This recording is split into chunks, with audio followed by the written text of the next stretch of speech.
what's up, Morgan? Half a day and Takian. We interrupt your regularly scheduled mailman adventures with Mothman, 1966. Pretend these are Mothman ears. Or antennas, I guess. But it's a visual novel. And I believe there's multiple endings. I am Holt now. I know nothing, I just know Mothman. 3 red and 5 black in a discard pile. Is S fast? Maybe A's odd? Oh. 2 are red and 4 are black. So 5 in all and 9 black. You have no more moves. So you have to bet now. 1, the text was really fast, so I might change it. Hi, Astro! Hello, Hekian. Morning, Diggins. Hekian. Let's say black card? Large majority of the face-up cards are black. Cool. Real quick, where's settings? Because that sped so fast. I can't read that fast. But how is everyone doing? Pretend these are Mothman antennas. But I can tell you that playing a little bit of the Death Stranding off-stream, I've unlocked another star and another robot. Also, the robots work in the first area, so I'm just like, yes. Ah!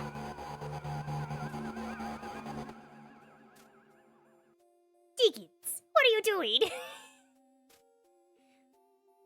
Oh yeah, happy Mother's Day. Happy Mother's Day to all your moms for making you. I actually had to send 2 Mother's Days to my mom, because, you know, Lithuanian, and their Mother's Day is a week before. So I was like, last week Sunday, I was like, happy Lithuanian Mother's Day. And she's like, stop it. And I was like, okay. And then yesterday, because 14-hour time difference, I was like, happy Mother's Day more officially. And she's like, thank you. What? Diggins, what are you doing giving me food? Is it because I'm a pocket mommy? It's okay, I'm being silly. But I hope everyone has a good day. Figure we take a break from our mailman adventures with some nice Mothman. You know, Mommy Mothman. Mommy Mothman? No. Yeah, why not? Can't bear losing again. Oh, sweet. You think of your grandma, Elsie, trying to win at solitaire for over 60 years. Wait. Take a deep breath and keep sweeping. Wait, did she never win solitaire? Elsie's been paralyzed from the waist down since she was 21. Your mom was only 2 months old. The winter Elsie taught you to play solitaire, your parents and sister have been dead for almost a year, and you already begun to forget their faces. Okay. Although you cook for her, do her laundry, bathe, and even dress her, it still feels like she's the one taking care of you. No, I'm sorry, Astro. Close your eyes and almost feel like Elsie's stroking your hair. You're 11 years old again, kneeling next to her bed, crying your heart out. Oh my god, did she die? Suddenly the bell rings and you feel an invisible force trying to drag you into the present. I believe it's called the bell. Look through the window, keep your eyes closed. I feel like I should look through the window. I'm gonna be at work. Oh no, Astro, no. Just think Mothman vibes. Just think Mothman vibes. What you got going on today, Diggins, besides gifting us amazing foods? Those effing kids. The first Brad is followed by 2 more. They step on the hose and activate the bell for a second and a third time. You don't know what comes over you, but you yell some things at them that you're too ashamed to remember. Hi, Adobo!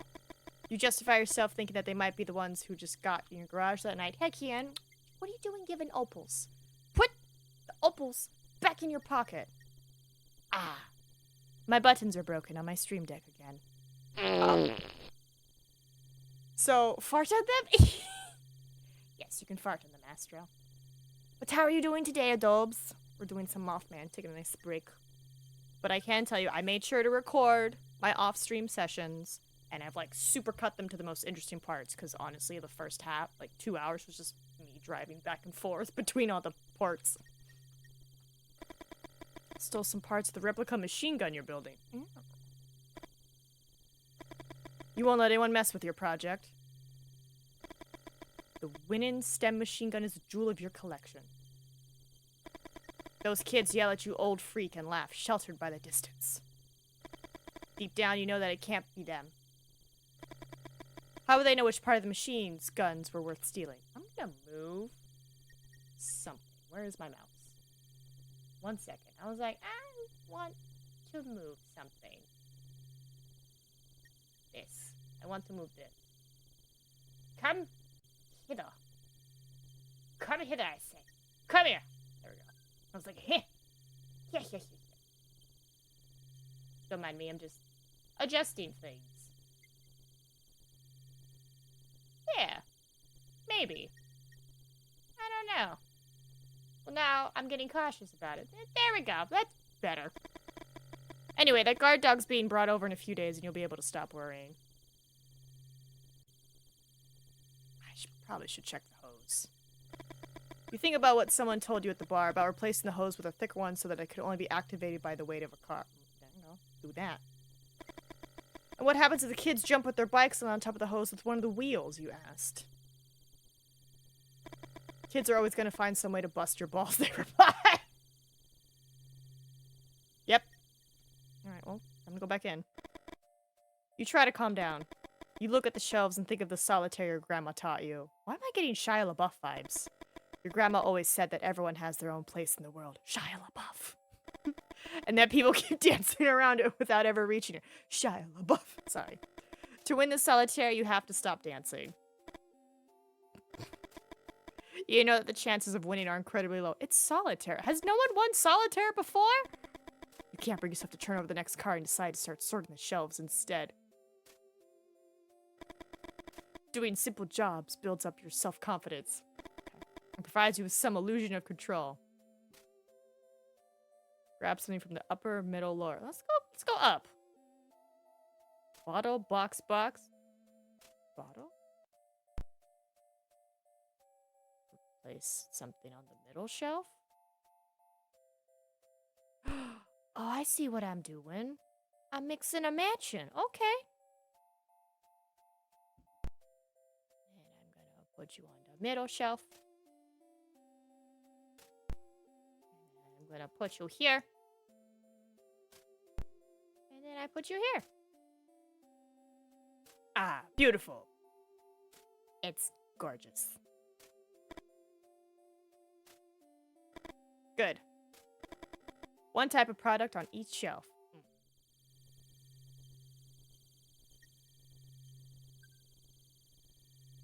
Oh yeah, how's the audio? It's not too quiet, is it?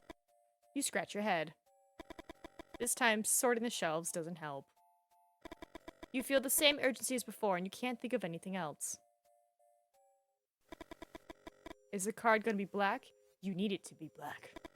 Suddenly the air seems heavy, and you find it a bit difficult to breathe. 3 men in black are staring at you. Through the window, you see a black Cadillac by the pump. Yes? You wish you'd asked them how they got into the station without you hearing the door open. Or how they left the car there without the bell ringing. But that trembling yes was the only thing you managed to utter. The moose. Wait, I saw that his face appeared where my face was. I have to move. I gotta get out of here. I'm in the way. Let me just, no, I'm kidding. I'll just hide myself right down here, right? I'm gonna hang out in this corner. With my pretend Mothman ears. Pretend antennas. Shh. Shh. Shh. It's the vibe. No, it's Mother's Day. You gotta dress up, right? What they say. It's down there. We're out of the way. Give them directions to the moose. Ask them what's up with the moose. Okay, that guy's got like dagger eyes. Just here's the moose. Continue straight until the first crossroads and turn right. After a while, you'll see the bar past the barn with the painted cross. Can't miss it. None of the men in black open their mouths. Every second that passes, the smile on your face feels more and more ridiculous. The moose.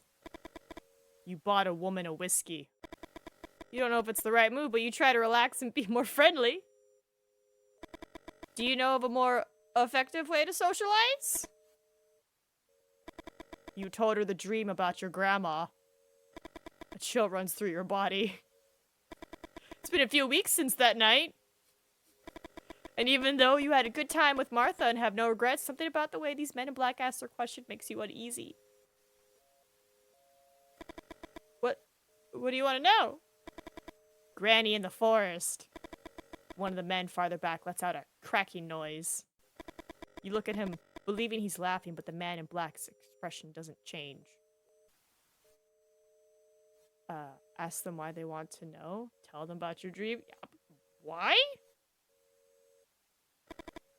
No one answers. I feel like the fact that they know I told Martha about my dream, they know what the dream is. It's like they're waiting for another response. My grandma has been bedridden for over 60 years, but in the dream, I saw her running through the woods. Start from the beginning. And don't omit any details. You don't know if it's the way they look at you or because of a certain authority in their voice, but you tell them everything about the dream. 5 or 6 weeks ago, you woke up in the middle of the night certain that something had happened to your grandma. You ran up to her room and Elise wasn't in bed. The window was wide open. You ran to it and saw someone walking through the trees. It was her, and she was holding a rifle of the kind your ancestors would have carried in the Civil War. Which side? You tried to call out to her. Your grandma started running and shot 2 or 3 times into the blackness of the forest. You were about to go down to find her when a winged figure with glowing red eyes appeared in front of the window and screamed. There's Mothman! You stumbled backwards. And after hitting your head on the bedpost, you lost consciousness. You woke up in your bed and remembered the dream almost instantly. That's a memory, my dude. You went up the stairs 2 at a time and opened the door to her room. Your grandmother slept peacefully. On the bedside table was the glass of milk you bring her every night and the deck of cards she uses to play solitaire. I just want to play solitaire now. During the days that followed, you tried to convince yourself that it had all been a dream. Even though you couldn't explain where the little stitches at the base of your skull had come from. I'm sorry, what? After a few seconds, one of the men in black speaks again. The spots on her legs predate her birth hold. What? What?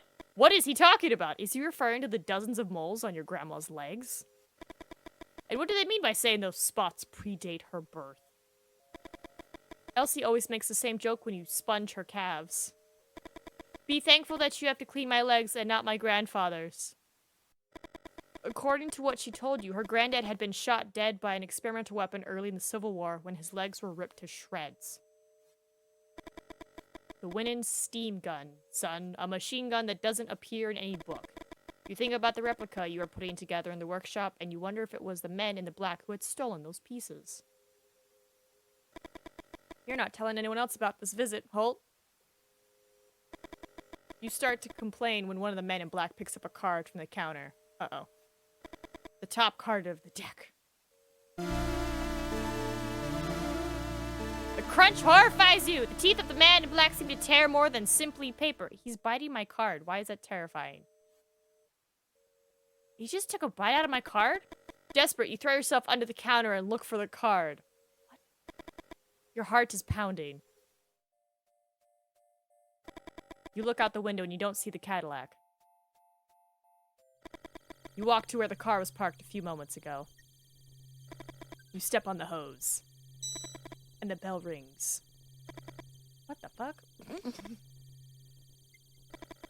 Jack of diamonds. Mother effer, it's red! You think about the edge one of the men tore off, and you remember the noise he made when he chewed it. Was it a threat? A warning? You wonder if you should tell your grandma everything that happened or just keep your mouth shut. Bro. And keep playing solitaire with a marked card.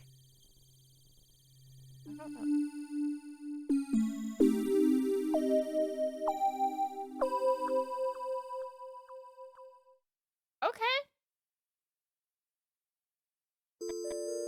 Chapter 1. Lee! Lee, what's wrong? Victor, I told you. It's nothing. Sorry, Victoria! That damn pause again. There's something she's not saying.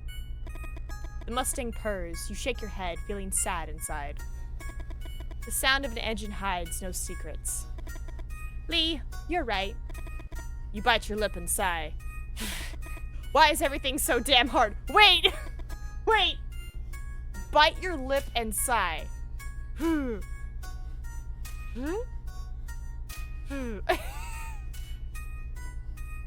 Victoria settles into her seat. Let's start over, okay? Where are we going? I should tell her, because then I'll know. It's a surprise. That's never good. Please. No, Vic. Have some patience. You'll never forget this night. Victoria giggles, and you think this is the best gift in the world. For a moment, you forget all the previous discussions, your obsessions. A giggle, a friendly gesture. Tony! Cosplay Canada just resubscribed for 22 months. Look at that. How you doing, Tony? Heck yeah. Oh. There is a blondie. She's passed out, but I'll get her.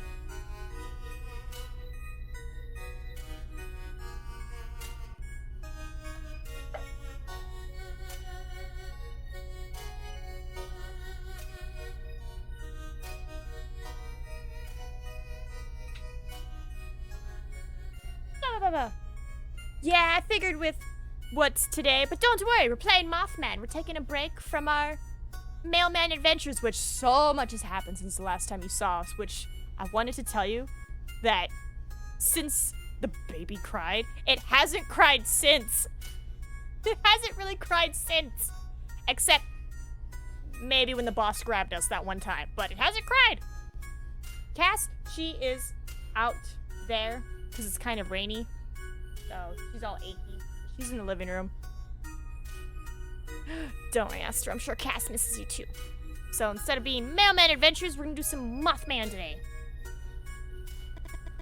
You look at the clock and can't believe your eyes. You left your house on time, but you're pretty late. Also pretend these are Mothman antennas. How could? You stepped on the gas. Lee! Lee! You scratch the side of your head. Wow, you really hate being told how to drive. Lee? Why doesn't she just tell you to slow down? You take your foot off the gas. Thanks. You're trying your best. You really think Victoria could be the one? The one. Your dad once said the perfect woman doesn't exist. Couples form when people get tired of looking and just give up. Goodness. You remember your mother's rants, all those women's names she rattled off if they were part of an endless grocery list? You won't end up like him. Anything but that. You try to smile and force yourself to be more cheerful. You want a clue? Yes.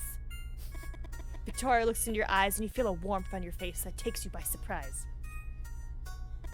You feel the same thing the first time you saw her in college. This is romance. You keep looking at her for a few seconds that seem like forever. Eyes on the road? What? Do I have a booger? Where? You can't help laughing out loud and have a hard time containing the urge to kiss her. Give her a clue about the origin, give her a clue about the date, give her a clue about the myth. Let's go with myth. One would be a source of superstition, but we're talking thousands. A source of superstition. A black cat. Victoria looks at you expectantly, desperate to be right. Cold. Alright, origin. It comes from far away. Victoria makes gestures for you to complete the sentence. You just shrug. It comes from far away. I mean, that could be anything. Guess then. The circus? Freezing cold.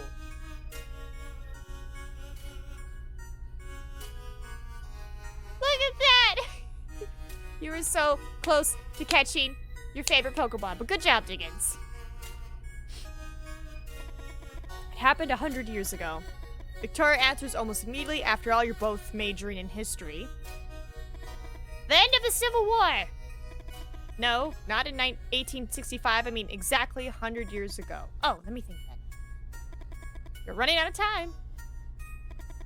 There was a cholera outbreak in 1866, right? No.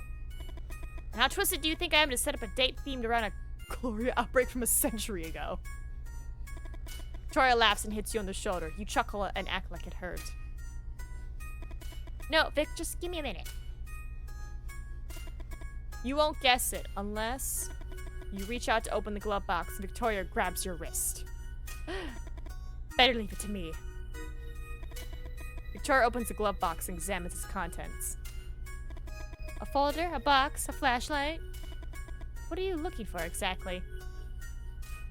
A folder?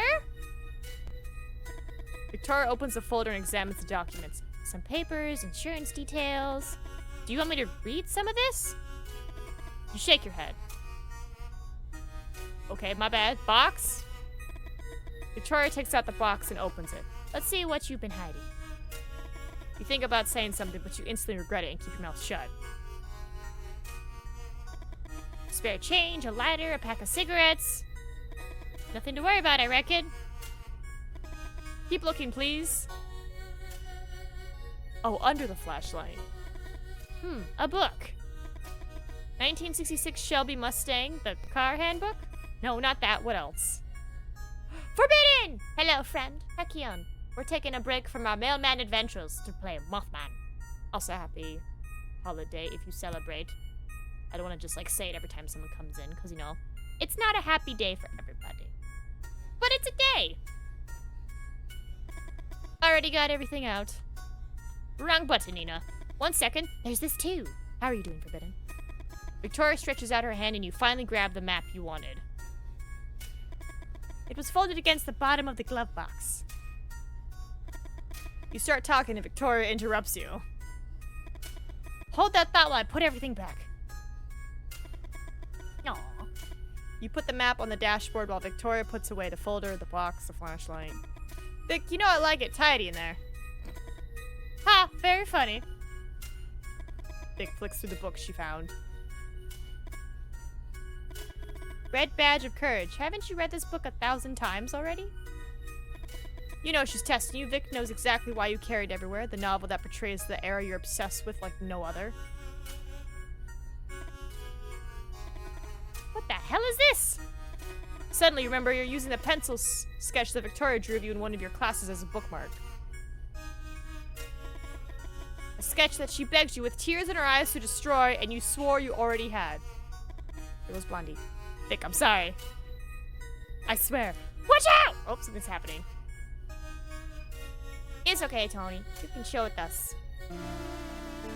You swerve to avoid a shape in the road. Mothman. Victoria looks back. Lee? We almost ran that thing over. You put your hand on Vic's shoulder, trying to reassure her. Victoria points ahead. Just keep your eyes on the road, please. She can be like, again! She's doing it again, telling you how to drive. At least this time she came right out with it instead of just saying Lee disapprovingly. You try to control yourself, but it's hard. What? It's not just like this last thing, but the buildup of all the small gestures. You take the map and throw it on her lap. Victoria raises her arms in disbelief. The Leonids, Victoria? We're gonna have dinner watching the Leonids. Oh, that's like when the, shoot falling stars, isn't it? Victoria says nothing. Forgive me for trying to arrange the perfect date.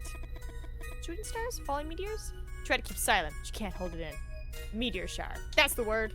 Phenomenon associated with the passage of the temporal Tuttle comet every 33 years. Victoria keeps staring ahead. In 1866, there was one of the most spectacular meteor showers ever recorded. I saw some little lithographs in the library. Victoria doesn't even move. She good? Everyone makes a wish on a shooting star. Imagine how many wishes you could make with thousands of stars shooting through the sky. Oh, that's kind of nice, actually. Victoria settles in her seat. You know what, Lee?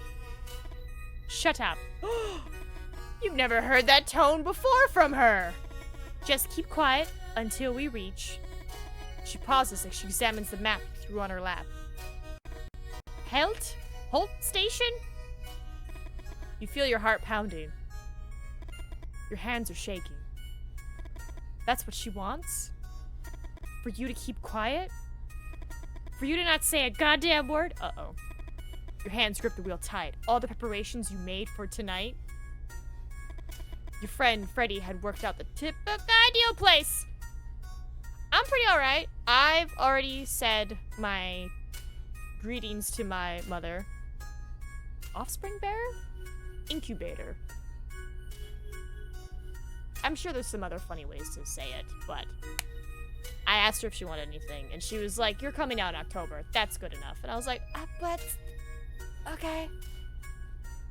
I still might try to send her something, though. But, no, it's good. Well, we're doing good. Don't feel that way, Tony. You're here with us. You chill. We got Mothman. Maybe we'll see him. And when you noticed Holt Station was inside the area, you didn't hesitate. Aw, forbidden. But now Vic had ruined it. Mothman? Mothman! No, it's a bat, damn it! I got excited. Something hits the Mustang's antenna. Oh, damn. What the hell is that? It's a bat. I thought it was Mothman. Stop, please, stop!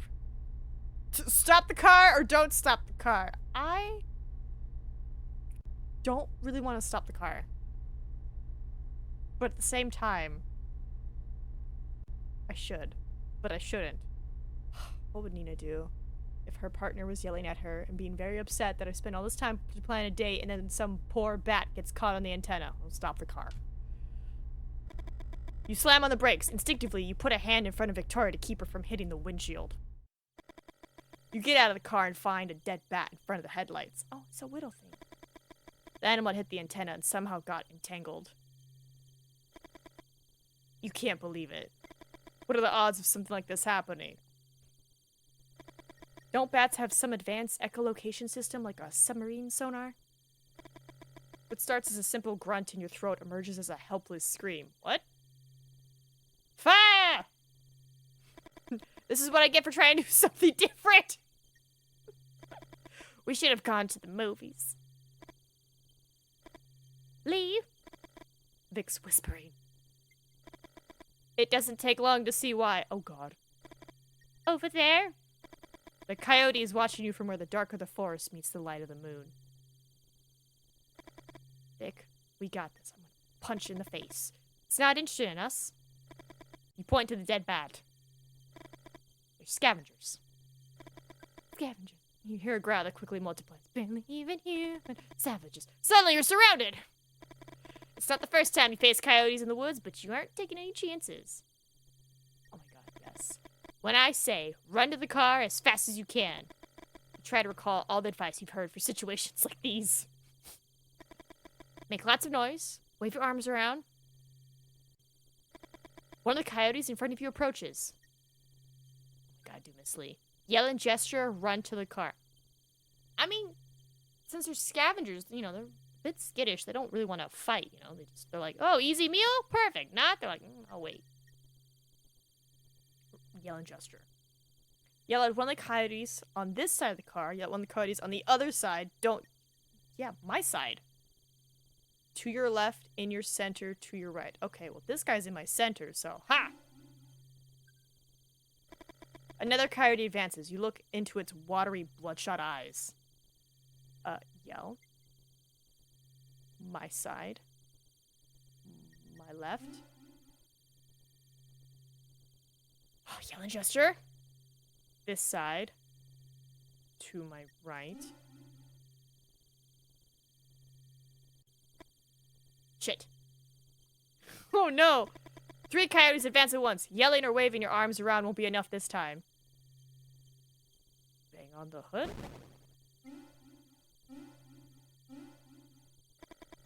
The trick seems to work and all the coyotes back down. No coyote advance this time. It's your chance to go on the offensive. Run. Throw a stone. Run to the car. Now! Oh! You try to reach the car, but ferocious teeth intercept you. Encouraged by your screams, the rest of the coyotes soon join the feast. Well, shit.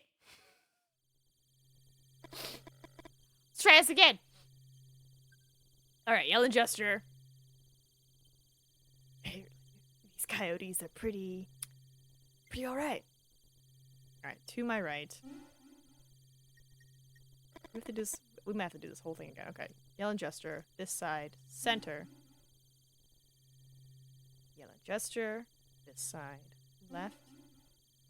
And then it's the 3. I'm gonna bang on the hood of my car.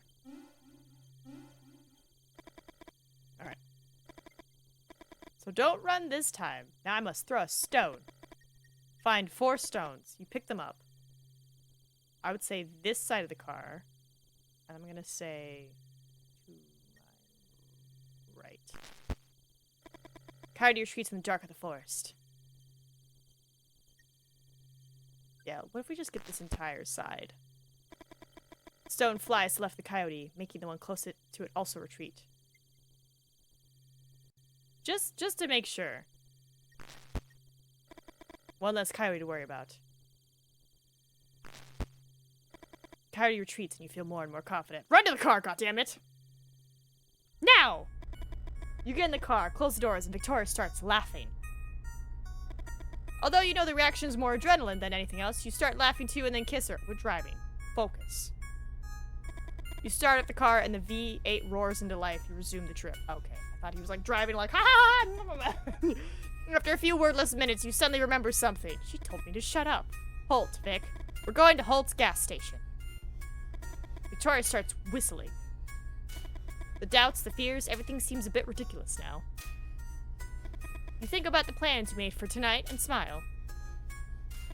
You really like to hear her whistle. Is that just something couples do? I really enjoy your whistling. Oh, chapter 2. Victoria. Lee turns off the car and looks you in the eye. He smiles. And that smile seriously pisses you off. Why does the smile piss you off? Tell him! Before you can open your mouth, Lee taps you on the leg. Wait here, Vic.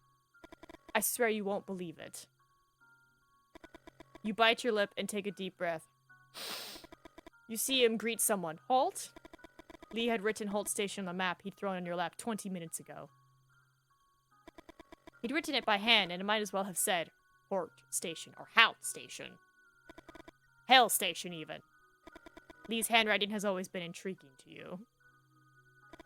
You remember that time you mentioned it to him, and he responded with a disproportionate anger. A nonsensical rant which involved several philosophers of language. And all because you told him his handwriting was dreadful. But you know where those reactions come from. That night you two got drunk by the lake, Lee told you that his father would have wanted to be born ugly. After the initial surprise, you couldn't stifle a belly laugh, and Lee looked down. For a few minutes, he didn't want to tell you anything else. You finally convinced him to continue. I always get what I wanted just by smiling. Ugly people have to develop other muscles.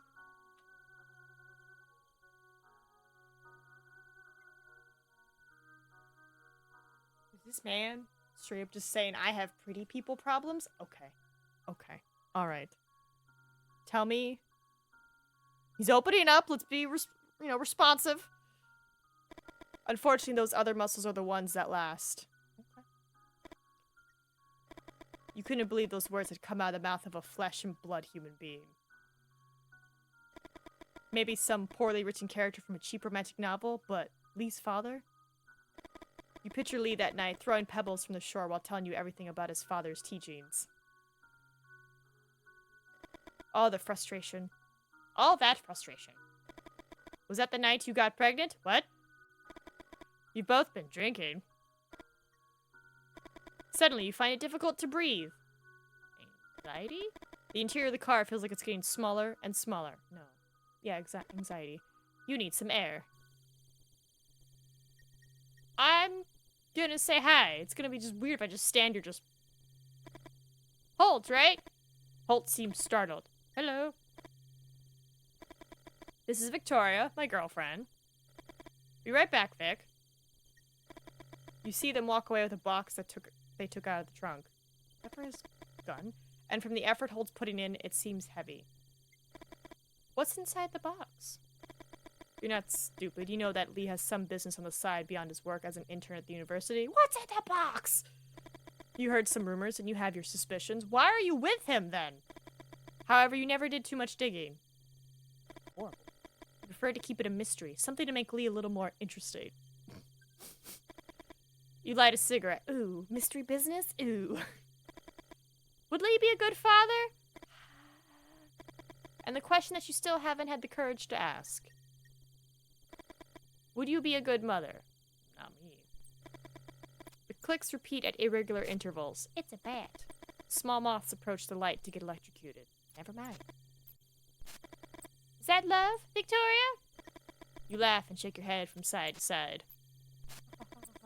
You think of all the manuscripts you've torn up. You've tried poetry, drawing. History seemed like an obvious choice. You don't need any talent to be a historian. Hello? Hello?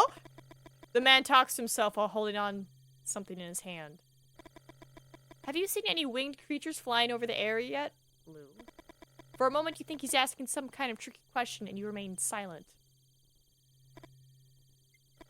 However, something about him tells you that he's genuinely asking. You look at the man bathed in the shine of the streetlight and the scene fascinates you. Surreal, some of your old friends would have said, but the ones that organize poetry nights and read Lettres. Excuse me, you are... Oh yeah, sorry, Hill. Lou Hill. Writer. Victoria Greenberry. History student. Winged creatures, Mr. Hill? Lou, please. Can I call you Victoria? You nod. I'm looking into about a dozen reports, Victoria. Numerous witnesses claim to have seen human-sized winged creatures flying over the area. Angels? Lou smiles, but the smile doesn't last long on his face. Look there, at the top of the trees. Binoculars? It won't take you long to find one. You aim at the area Lou just told you. Everything's blurry, so you decide to adjust the binoculars. Focusing wheel? Right? Oop, there. Left. Left. Oop, too much left. And then the diopter? You move the diopter to the left and notice the change in your left eye. Oh. So maybe I have to make them match. There we go, they match now. Okay. Why did he give me an Has he been using an unfocused binocular this whole time? Cannot rotate further to the left to adjust the focus. Okay, my bad. Other way. Mothman! What the? I found him. It was just a second, but you think you saw something up there. Was it suggestion? I don't think they're angels, Victoria.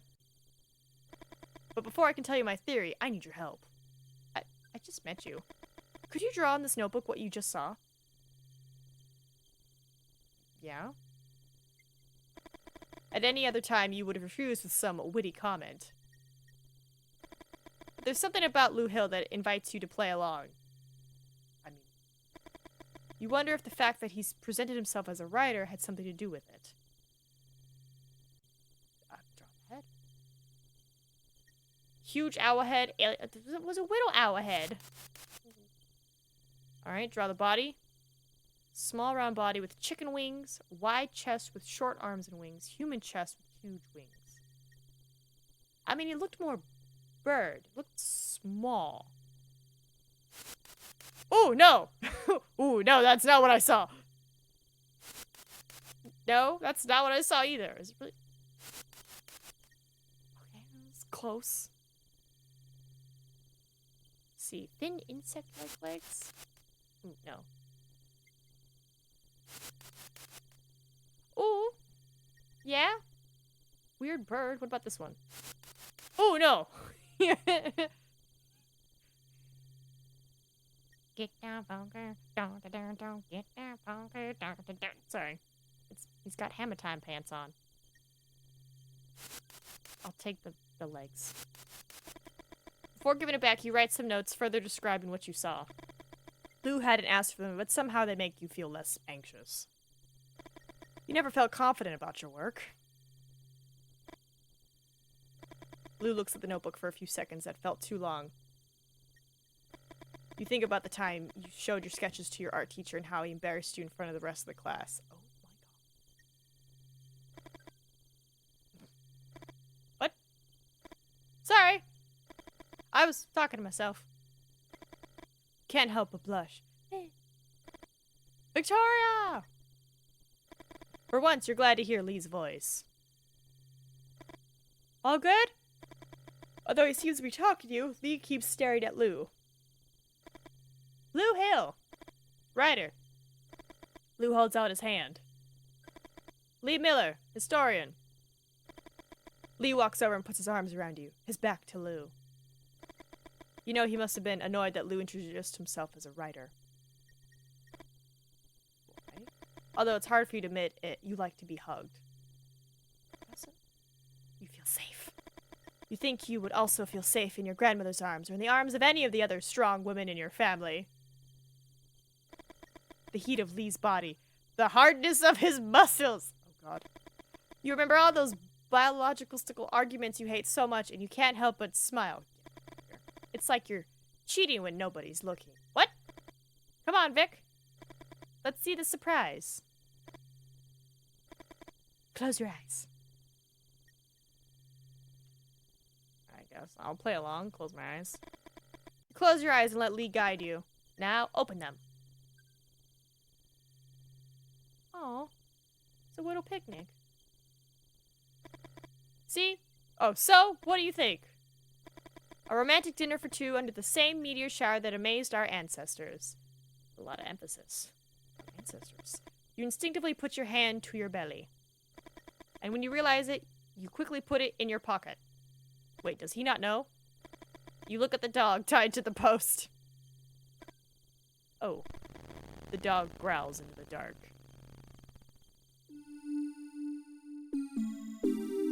I don't know if I want to have my picnic here, Lee.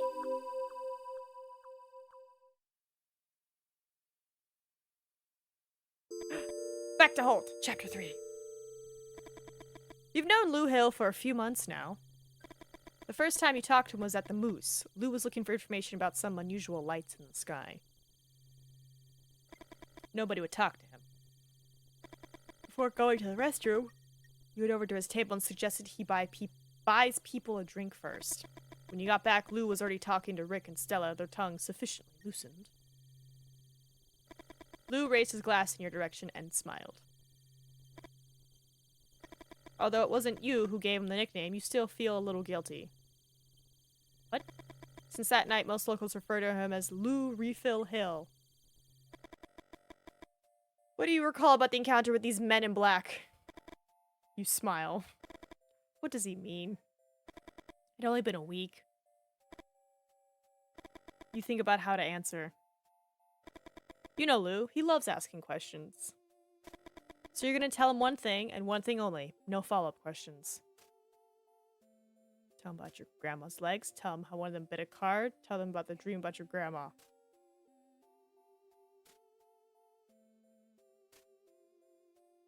They said her legs predate her birth, which I don't even know.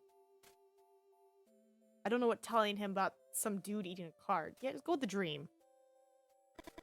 The men in black seemed interested in the dream I had about my grandma. Lou listens carefully. You talk about the dream, omitting some details. You don't tell him anything about the stitches in your head.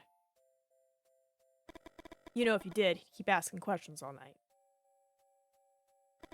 Lou remains pensive. Before he even opens his mouth, you try to change the subject. Red or black? What? The card. Red. You turn over the card. It's red. Good. It's a solitaire my grandma taught me. No one could ever win it. Lou suddenly seems interested. And how do you play it? Please? Oh, please actually explain it, because I'm like... I feel like... if she played this game for 60 years, was she just purposely losing? Rules are simple. But winning... there's a reason why it's called the Impossible Solitaire. Challenge accepted. Let me show you.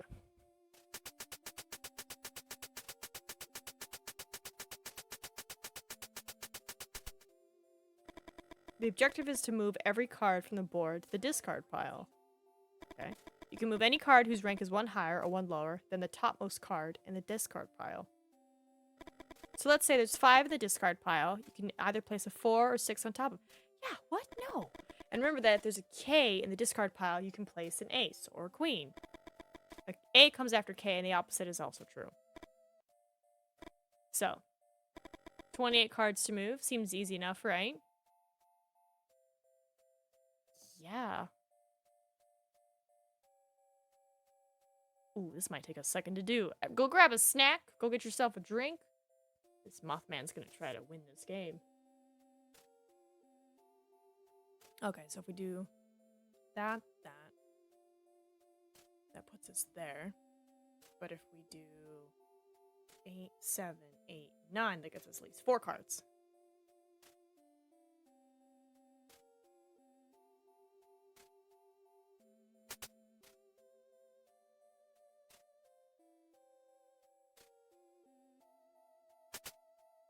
Ooh, another one, okay.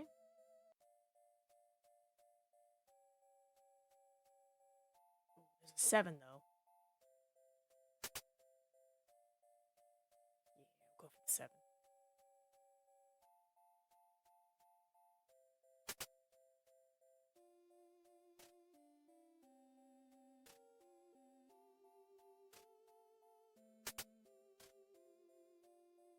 I'm gonna do a 7 or a 5. When you're stuck, you can turn over a card from the stock to the discard pile. But to turn over, you need to make a bet first. Oh, so this is where it gets difficult, I imagine. Black or red? Which one's gonna be? Lose the bet, and you lose the game. Okay, but 60 years, you're telling me? The statistical odds? Your grandmother just never, had, a great hand? Son of a bitch is almost unwinnable. Almost! Oh. Damn it! Oh, F's. No! I'm committed now. I am committed. I want to win one game. God, that's going to be difficult. Alright, so let's see. We have a 9, a 10, and that seems to be it. Ooh, that's going to be a small number. Hi, Blondie. Can you tell her she has a treat pending? Find your sister.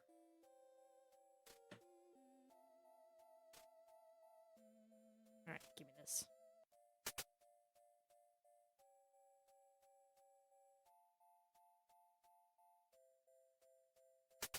That's all we can do, because we just have a king and a queen and a bunch of numbers.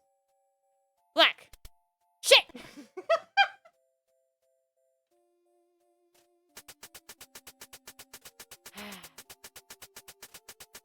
Ooh, I know what that is. That's a red card. That got nibbled on. Alright, so we got 3 to 2, and that's it. Alright, I'll take it.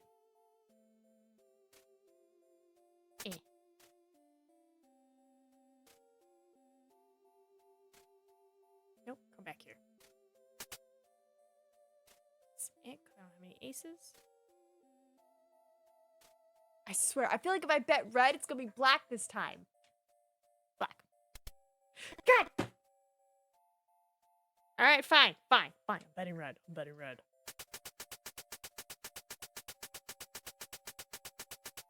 Oh, there's my jack right here.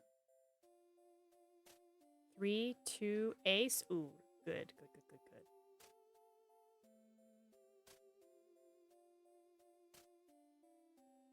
3. Is that a Cass? Is that a Cass? Come here, baby. You got a treat. Come here, my love. Not you.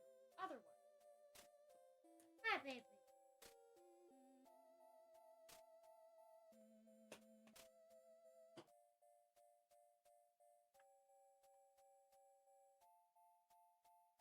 Come in. More treats. Hold on, Cass. Come back. You get a second treat. Get a second.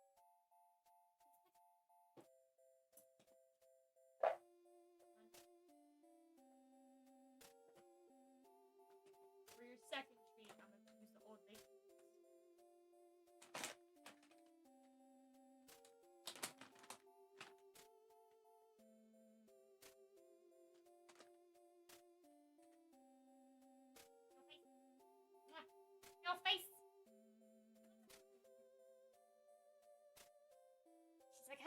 kisses. It's like 2 bedroom kisses. Oh, my tum-tum. All right, what was I doing? 3, and then 2. Because then we're going to do a whole bunch of stuff.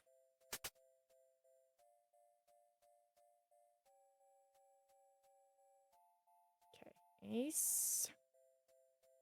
That ace. If I do that, it opens up the slot for 2, so I kind of want that one. Now, do I do king?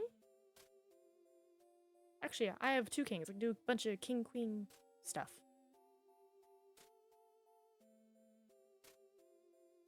So grab king. Grab queen.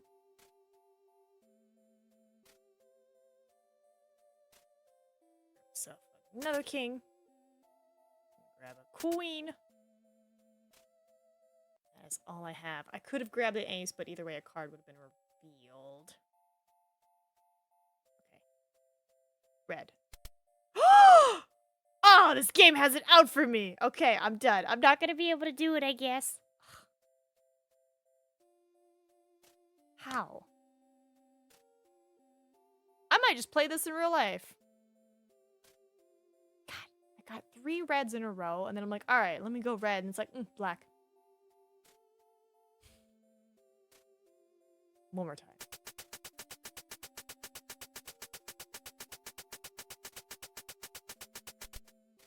Oh, look, there's the nibbled card. All right, let's see. I got a 9. That's it. Got a jack, a queen, and a jack. It's better.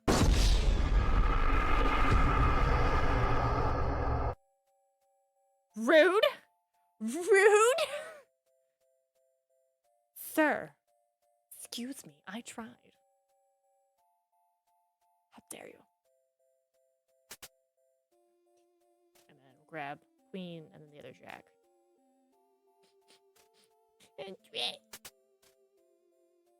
This will be my last one. That way we can continue with the story.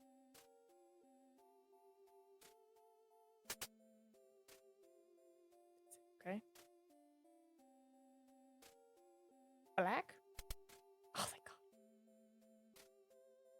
Okay. 5, 5, 4, 5. Let's reveal the big 5 first. That doesn't really help us.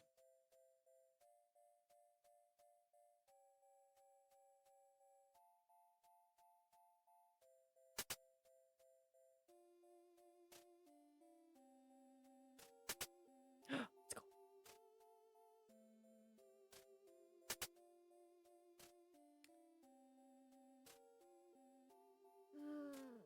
Red? Oh, we're on a roll. Okay. But which of the 2? That 2 or that 2? I mean, they're both gonna go. Okay, give this an 8.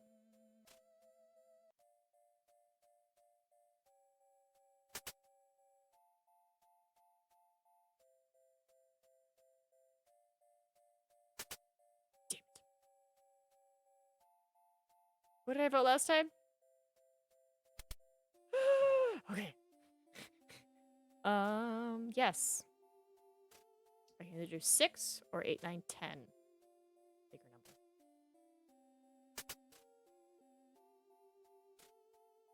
God, I feel like I'm back at the bar again. Ooh. 10, 9. 10, jack, queen.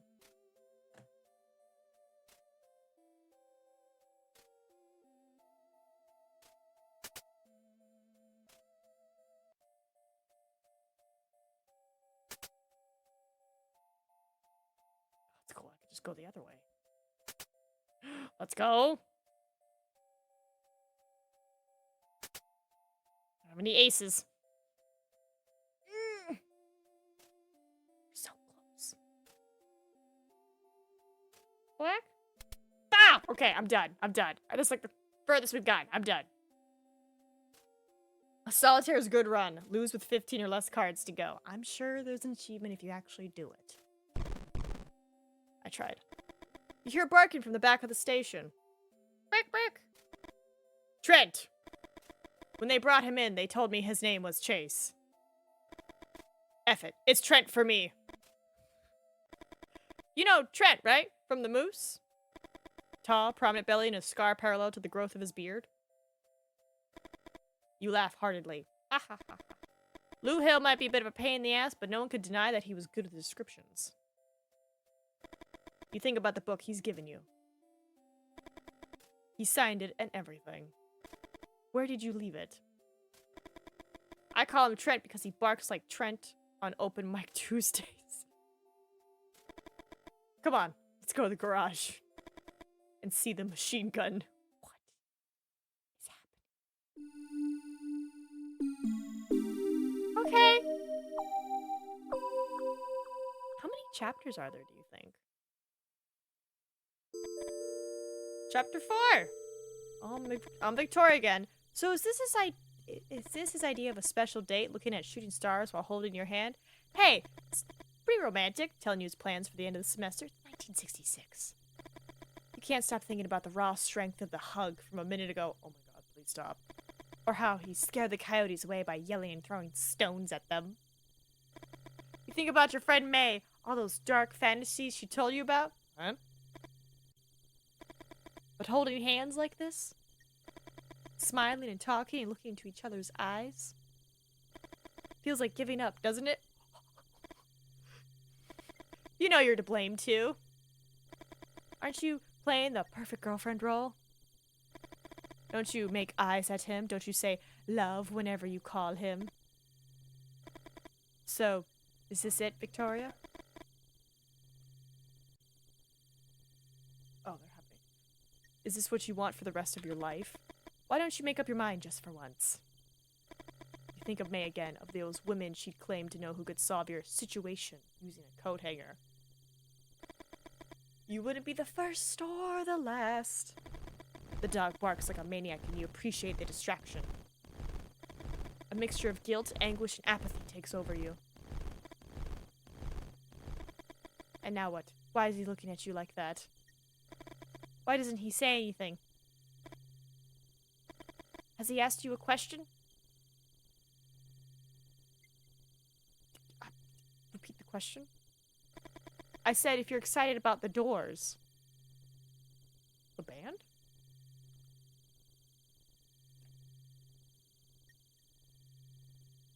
I mean, me, yeah. I don't know. Victoria kind of gives a like, vibe. What? The Doors, Victoria. How could you not be excited? Because I'm dealing with a pregnancy. You just smile. Smiling sometimes works. Freddie told me they're about to release their first album and it seems they'll be playing in New York. Are we going to see them live again, then?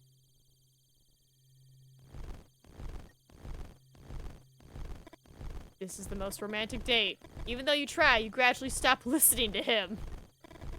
Hesitancy returns and all those questions. And the effing dog won't stop barking. What had been a distraction is now driving you crazy. What the hell is wrong with him? Shooting effing stars. Why don't you make a wish, Victoria? How about going home, covering your head with a pillow and sleeping for 18 hours straight? Feel like crying and try to calm down. God, Victoria. You okay? I mean, you're not, but... Mothman? Mothman. Those eyes. That creature you thought you saw in the treetops with Lou's binoculars. Take me away. Save me, Mothman! Had it been real, not just your imagination. It does. Oh, why is he mad? Vic! You know what? I'm tired of it already. Exhausted. What happened? I've been trying and trying for more than 10 minutes. He put in more than 10 minutes of effort, guys. Oh no! Can you tell me what's wrong with you? You stay silent.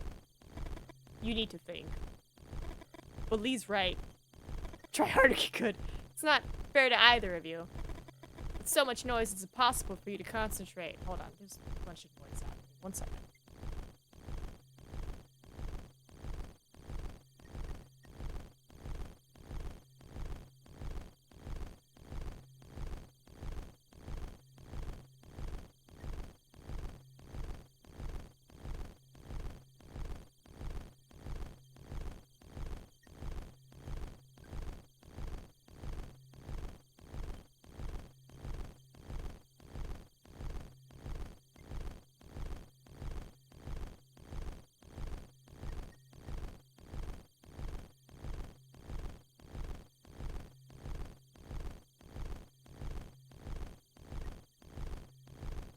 Sorry.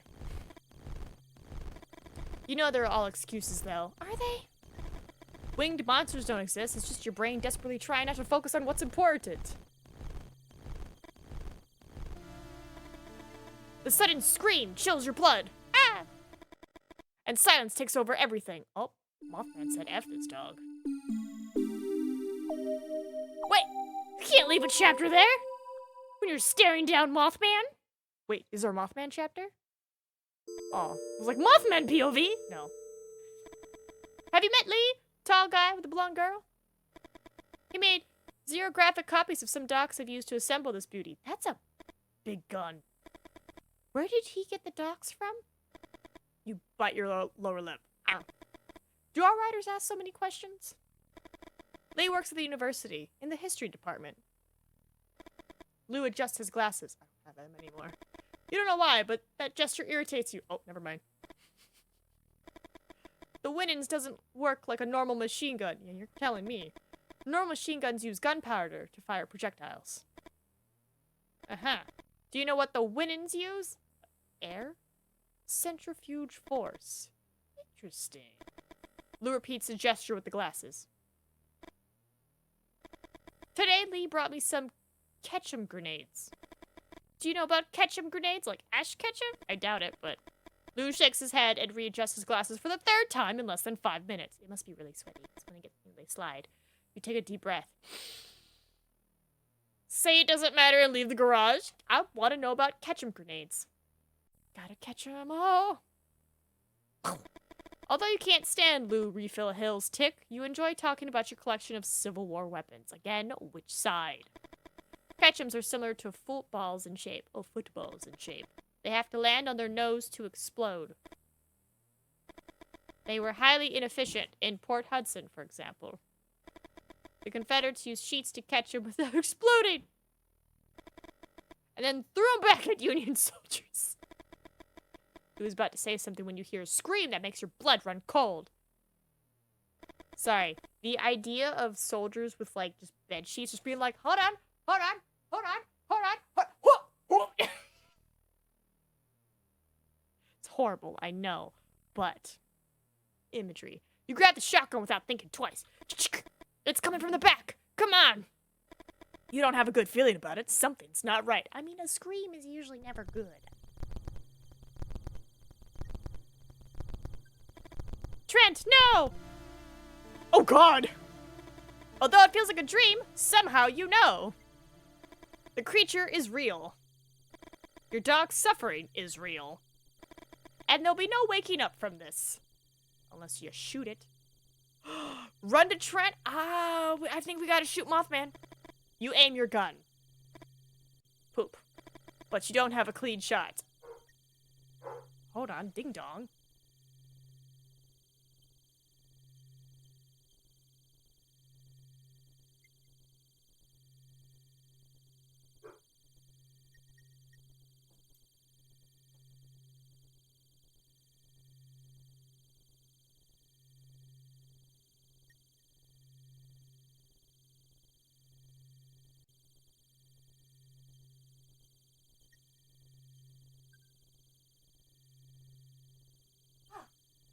We're about to shoot Mothman. And we get food! Poor guy had to go through the rain. Kudos to him. Hold on. Must shove face with appreciation of bread. What is this, butter? That's butter. I thought that was... Oh my god. Oh my... Oh. I don't know if you can see all the butter.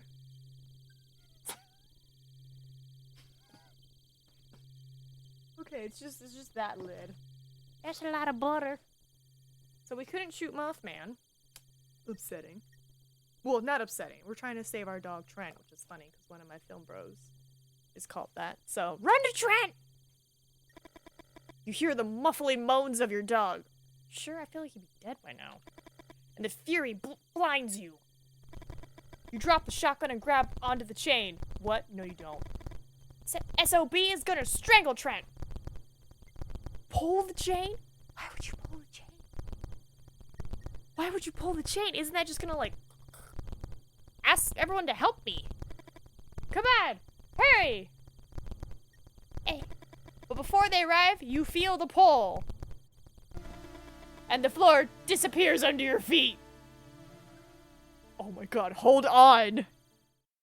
Oh no! Although you manage to hold on for a few minutes, you finally let go and fall into the thick of the forest. I have died. Tree branches penetrate your body and you die before reaching the ground. Well, poop. Sorry, Trent. Halt! You know you should hit the floor soon. Oh. Don't move. Listen to Vic, Holt. Her sister's a nurse. No bones seem to be broken. Why? Oh no! Oh my god! Are you okay, Adobo? Did you just experience a plethora of emotions?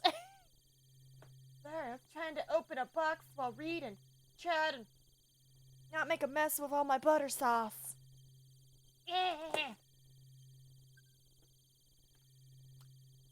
My dog! Victoria and Lee help you to your feet. Lou doesn't take his eyes off the winged creature for a single second. I will, Diggins, thank you. You didn't have to get me any food.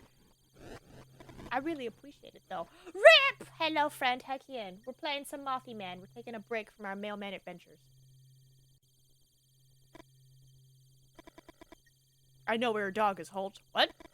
Wait a minute. Get something in the car. Sorry, got something. Let's go. A gift from Freddy. Cool, right? Is that a gun? You try to get up, but you feel dizzy and stumble. Victoria gives Lee a disapproving look and helps keep your balance. I'm doing pretty alright.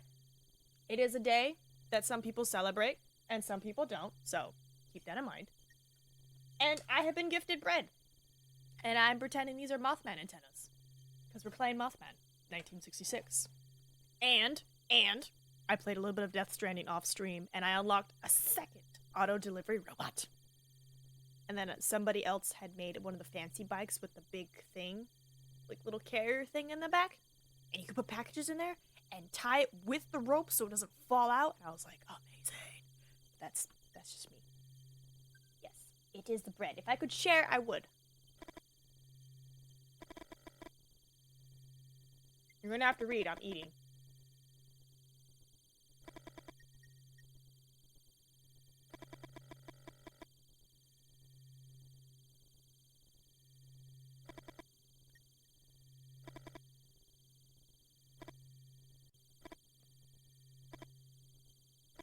I think we should go that way.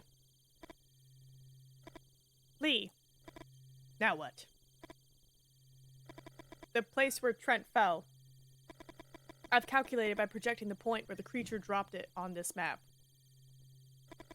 You're calculated? You've calculated, you say?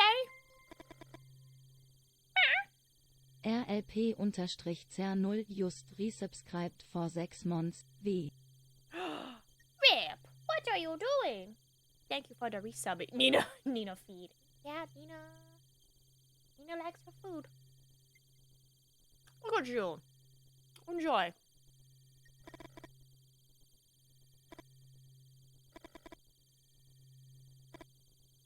I would trust Lou since he's been super, in the know about this stuff. There! Your heart is pounding. Oh my god, I get epic badge? Mm-hmm. Oh yeah, that's right. Yeah, if you're a subby, you get the cute little kitty cat badge. And I think I have, what? 28? 18? I want to say 28 or 23 different kitty cat badges. I feel like it's 28 or 32. I feel like it's a high number. But it's like all the different kitty cats. And then like becomes like rainbow and like translucent and like all that stuff. Blondie. Back up.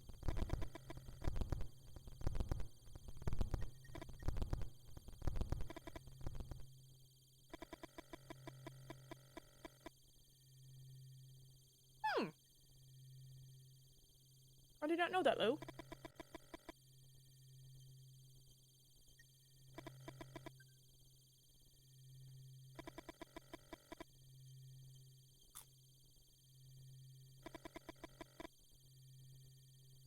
my dog died.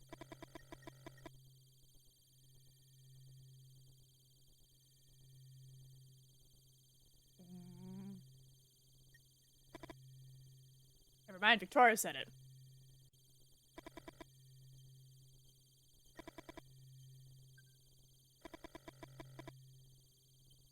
Oh.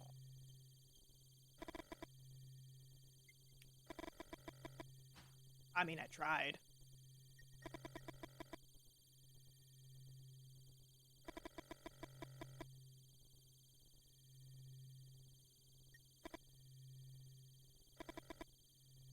Uh-oh.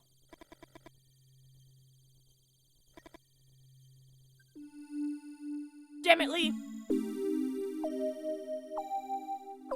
Not as good as our original Lee. We'll take him.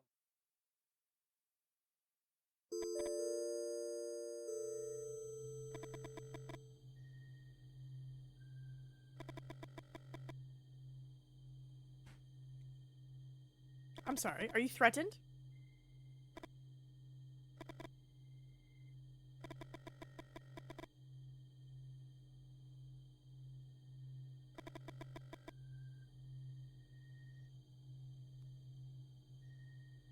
Uh-oh.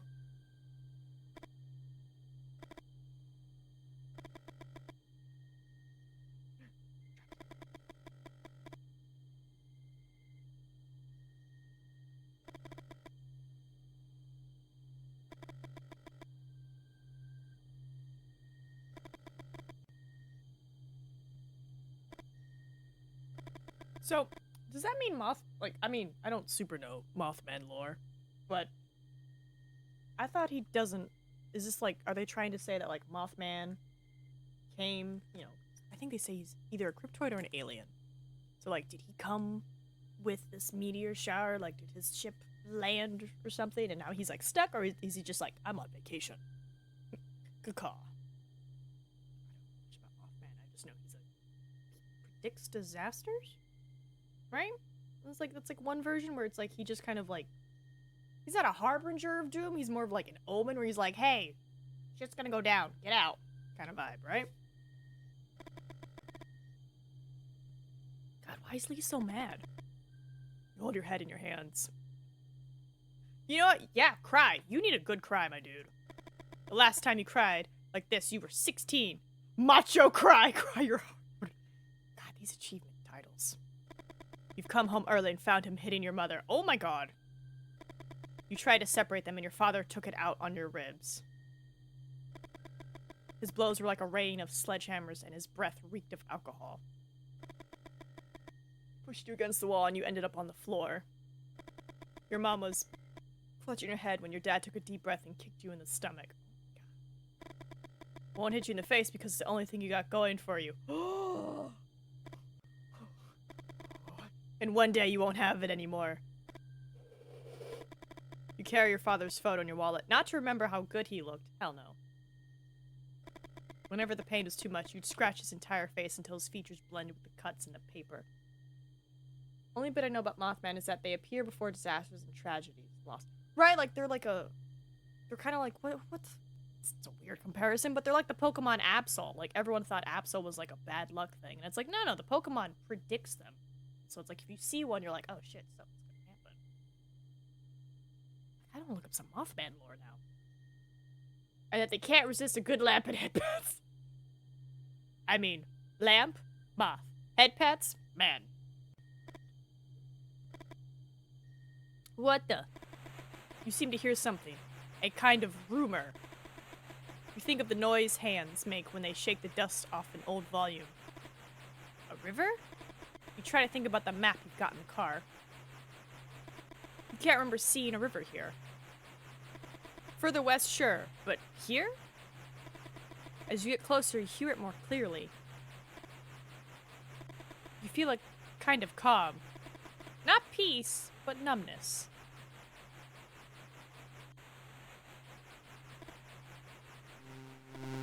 Suddenly, the whitest light you've ever seen floods the ground. Even when there's no river nearby, the sound is deafening. Wah! You feel the light pulse with painful intensity. as if millions and millions of red ants were sinking their little jaws into your skin. Oh, God. Pain turns into light. You want to scream, but you have no mouth, nor larynx or lungs. And the white that precedes everything consumes you. Did I just get abducted? You don't know how long it takes.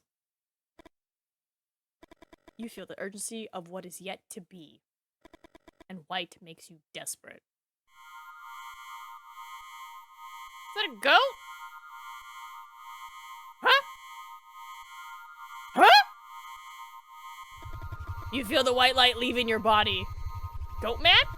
And you hear your own voice screaming at the top of your lungs. Goat man? Did I become Goat man? You drop to the floor and cover your head with both hands. You're filled with a sense of completeness that you cannot explain. Oh, they gave me something. We all need a little darkness. It's not wrong. Wait, have I been... Okay, yeah, something happened. Lee! Where's that idiot? Calm down, Victoria. Lee knows how to take care of himself. Ah! Holt's right. Lee's gonna show up eventually. Did you know that he chased away a pack of coyotes with screams, some stones, and a blow on the hood of his car? Lou smiles.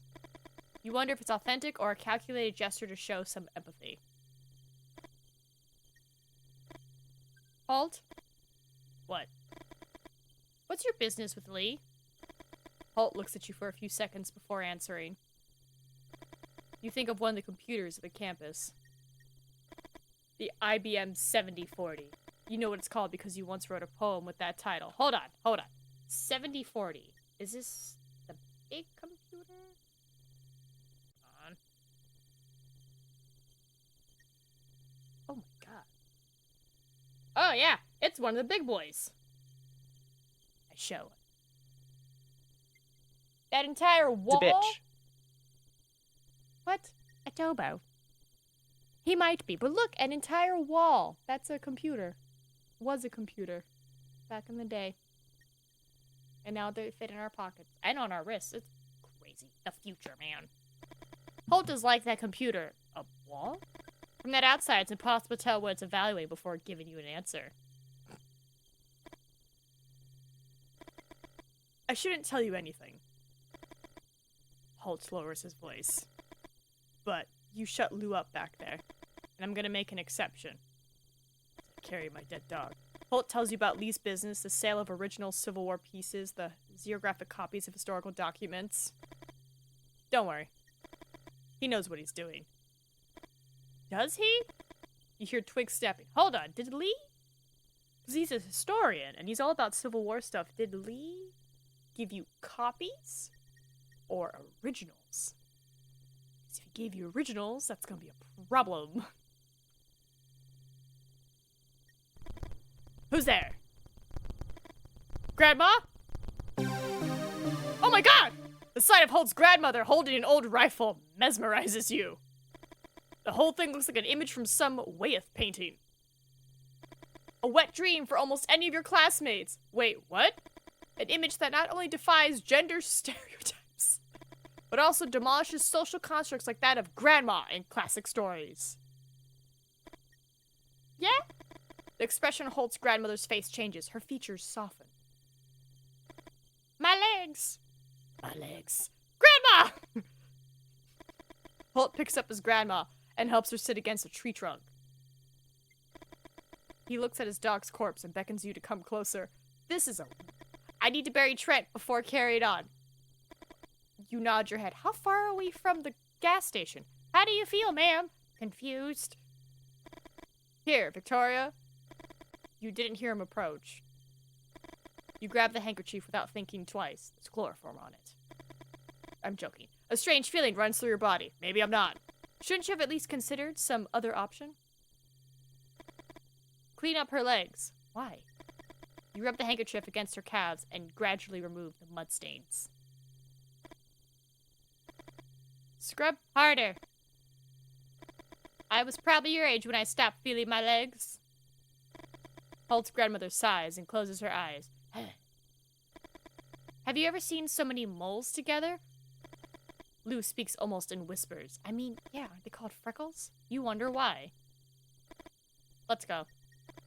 Lou picks up the old rifle and examines it briefly.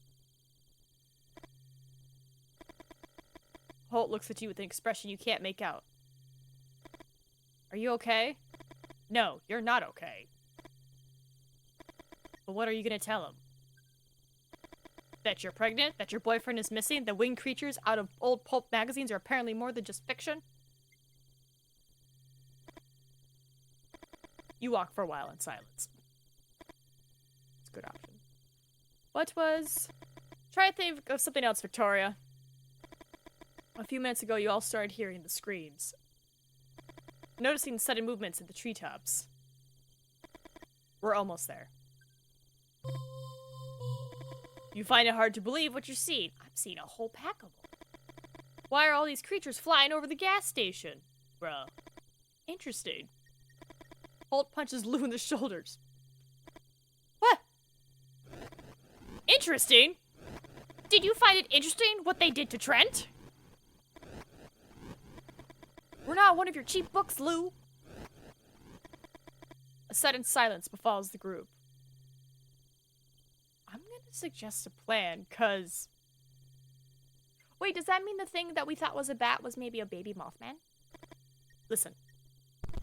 No, you just cover me. You close your fist tightly, trying to exercise the impotence you feel. Was it that hard for him to hear what you had to say? You shake your head from side to side. Maybe. What's even the plan? Running with his grandma in his arms? Why does he have to be the hero? Halt! The shriek chills your blood. F. Lou looks at you as if waiting for something. How many bullets in your rifle? 3. Hope it's enough. Holt and Elise are halfway to the gas station. 2 winged creatures on the street lamps. The light, Victoria. These creatures seek the light. Okay. Okay. Okay. I can tell him to take aim, and I probably would have him shoot the light above the car. So I'm gonna do that. Aim for the lamp on the left. Kapion. 3. 3. 2. 1. Oh, poop. Too far away. You have 2 bullets left. Okay.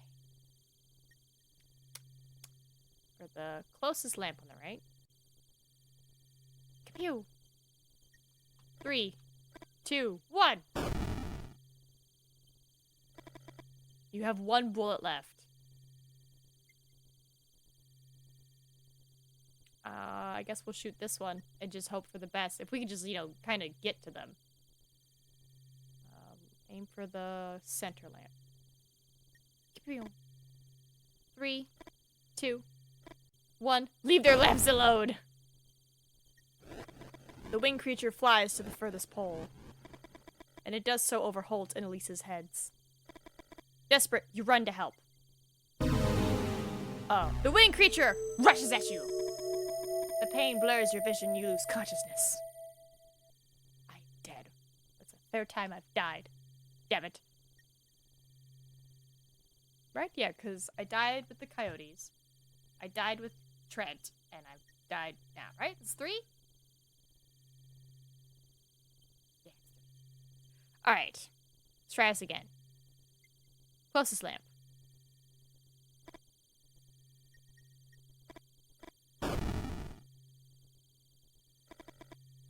Okay. Tell Lou to take aim. Center lamp. Right?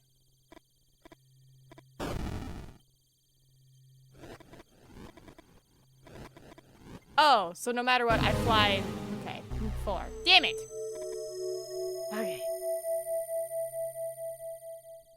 Try this again. Closest lamp.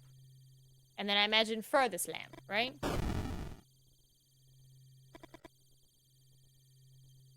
Furthest.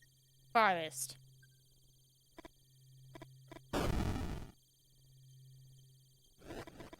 Flies to the farthest pole. You have 1 bullet left. Okay. But does that mean if I shoot him, is he still gonna fly over their heads? And I'm gonna be like, oh my god, I'm coming. Or do I shoot? Well, I can't shoot this one because it's too far, so... Try?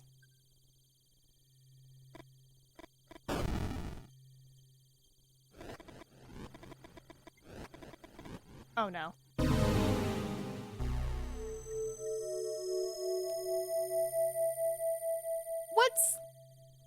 What's the correct move here? I'm at 5. I need to start keeping a tally, otherwise I'm gonna forget.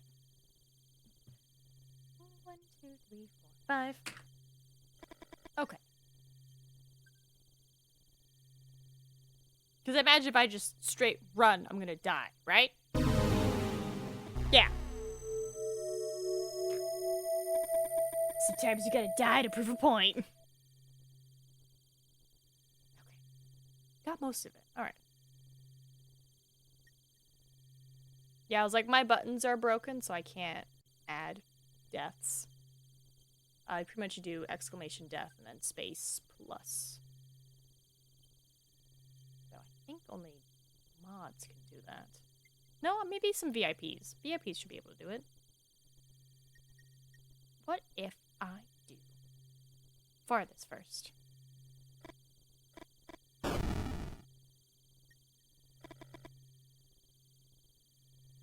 Oh, I think I need to shoot this first.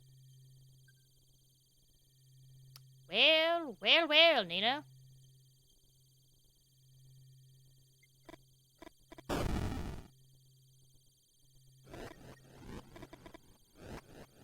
in a bit of a predicament, aren't we?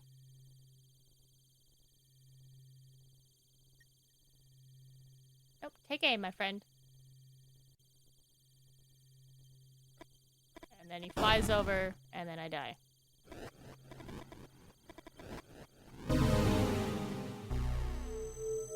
Okay. So. What if we shoot this first? Because then they can't go over there, right?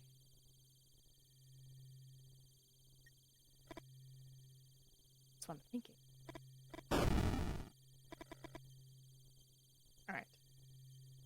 And then on the right.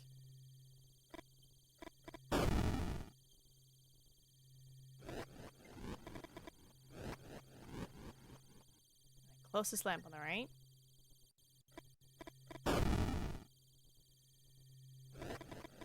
Flies to the farthest pole. The two creatures fight, take flight, and get lost in the night. They're just like, ah! And now we can run to them. All clear! Help me with Holt and Elise and let's get inside. Fast! As my head gets smooshed. Is someone gonna make a wish? You laugh under your breath. Ha. You look at Holt and he looks away. You wonder if he's pissed because you saved him. You still can't believe everything that happened tonight. You know that as soon as you stop to think, so you touch your belly and fight back the tears. Oh my god, open. Lou looks at his watch. Reaching their point of highest intensity. The screeching is deafening. Freaking creatures. I think I saw one in the dream I told you about, Lou. Lou stares at Holt's grandmother. Are you sure it was a dream? Lou's about to add something, but suddenly falls silent. Oh! Oh! You approach the window and rest your head on the glass. You can't stop looking at their dance. Before meeting Lee, you've had some experiences in college. Experiences by which you sought to open the doors of your perception. Drugs. Lee doesn't know, and you don't know how he would react if he found out. But the strange dance of these creatures in the sky beats anything you experienced while tripping. Oh, no worries, Dickens. We're just dealing with Mothman. And Chapter 8. But welcome back. They called him the Javaro of the Hills. What he did lacked a ritual component. It had nothing to do with the taxidermy business, even less with mummification. What? His shrunken animal heads were art sold as collector's pieces? One afternoon, Liam, his only nephew, stole a bear head. The head had been emptied of viscera and was floating in a solution his uncle used in the early stages of the minimization process. Didn't they say that was fake? Hold on. I thought somebody said the whole shrunken head thing was, like, fake. Or, like, when people are like, oh, this is a human shrunken head, they're like, it's actually a monkey or something. Hold on. Knowledge. Riddle me this. Shrunken heads, real or fake? Because I'm like, it's flesh. You could shrink it in theory, but, like... Shrunken head's origin?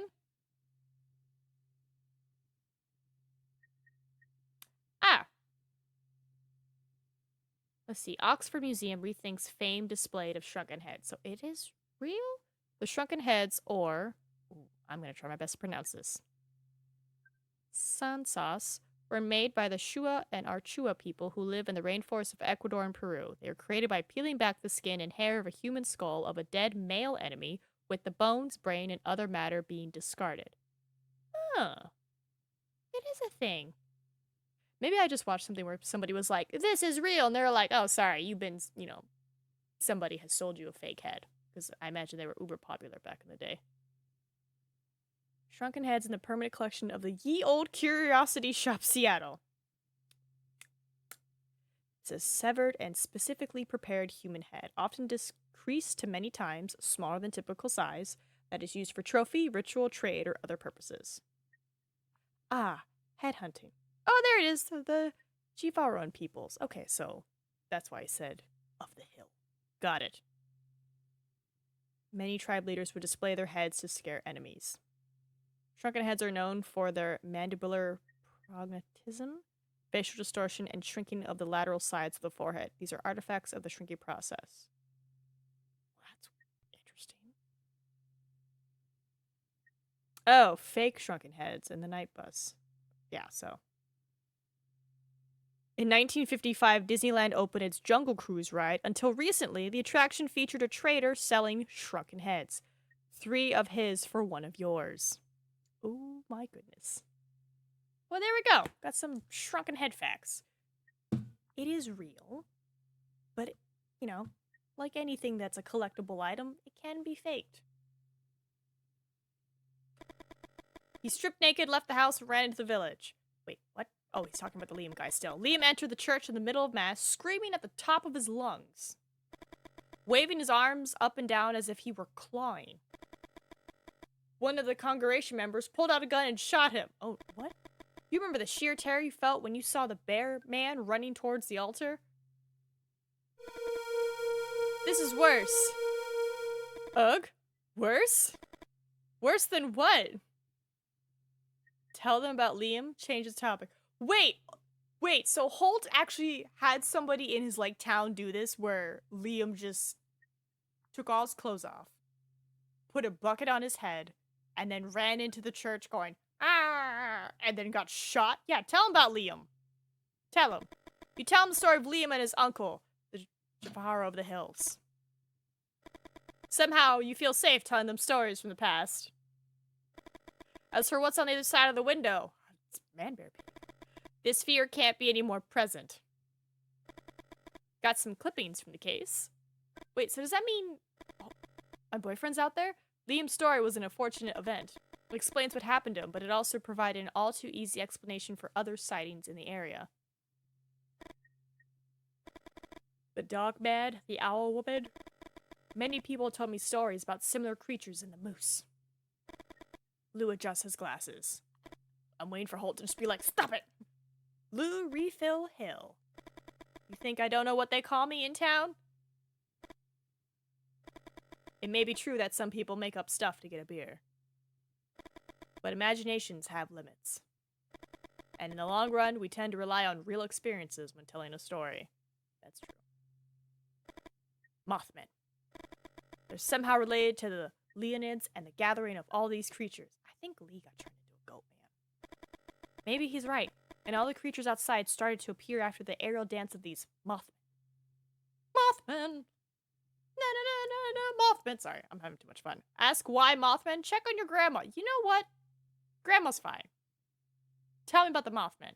Then again, Grandma, who apparently has been paralyzed for 60 years, was running in the woods. Grandma, what's up? Grandma? Better? What are those shrieks, love? It's painful for you to see how confused she is. 1 second. You turn on the radio. Static.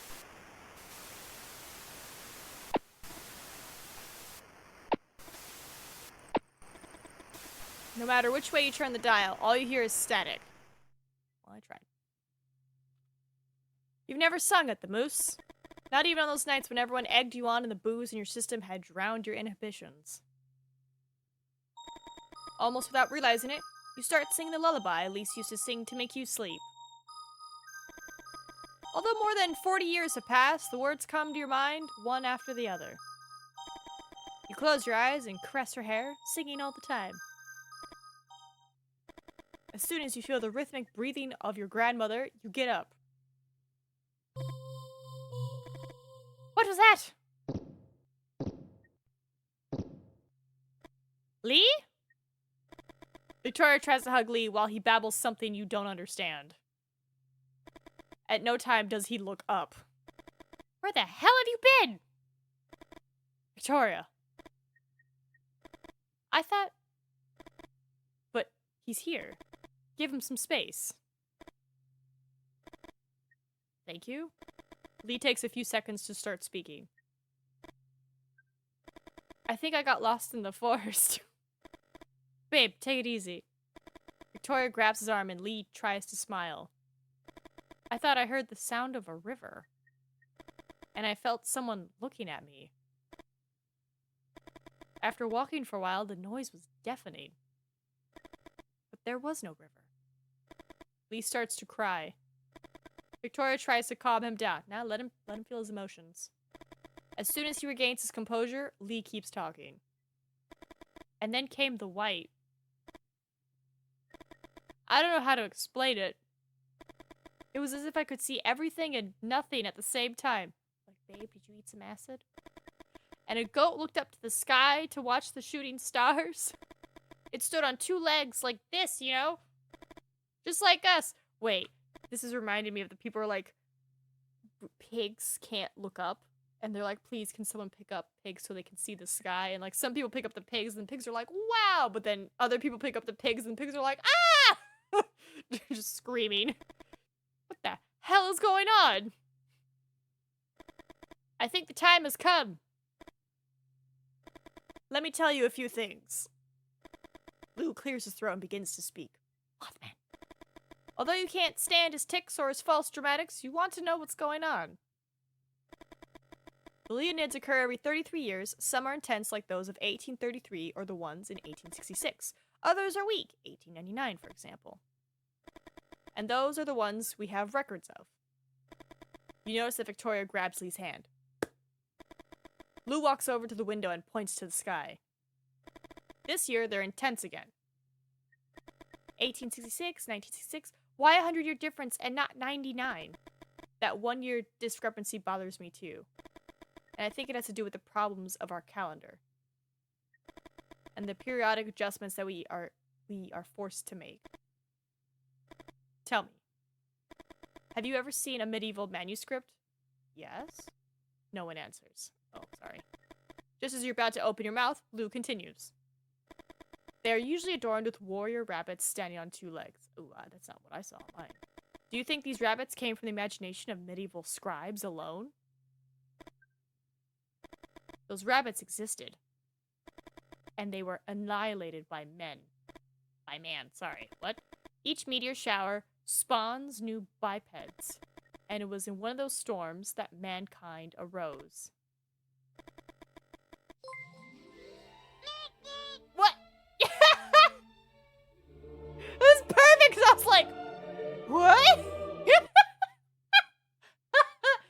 it stop. Keep your opals in your pocket, silly man. You have done enough? I will eat. I'm going to take another bite while I process this. Okay, so man came from meteors, and every 33 years, these meteors come on down, and we get new bipedals. And for whatever reason, man is like, there can only be one. Okay. Okay, I'm tracking.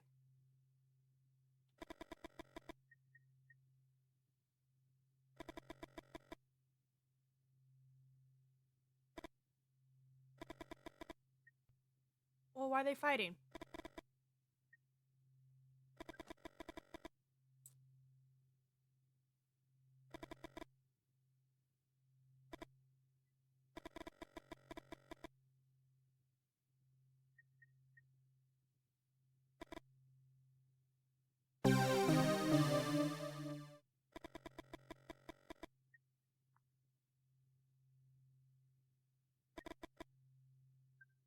What?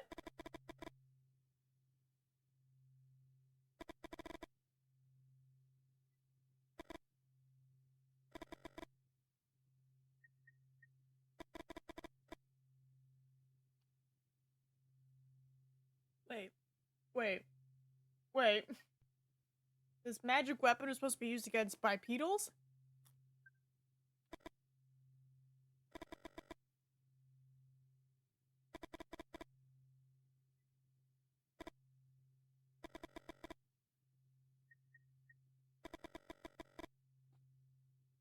Tells you almost in a whisper. I bet the moles on your grandma's legs correspond exactly to your grandpa's wounds.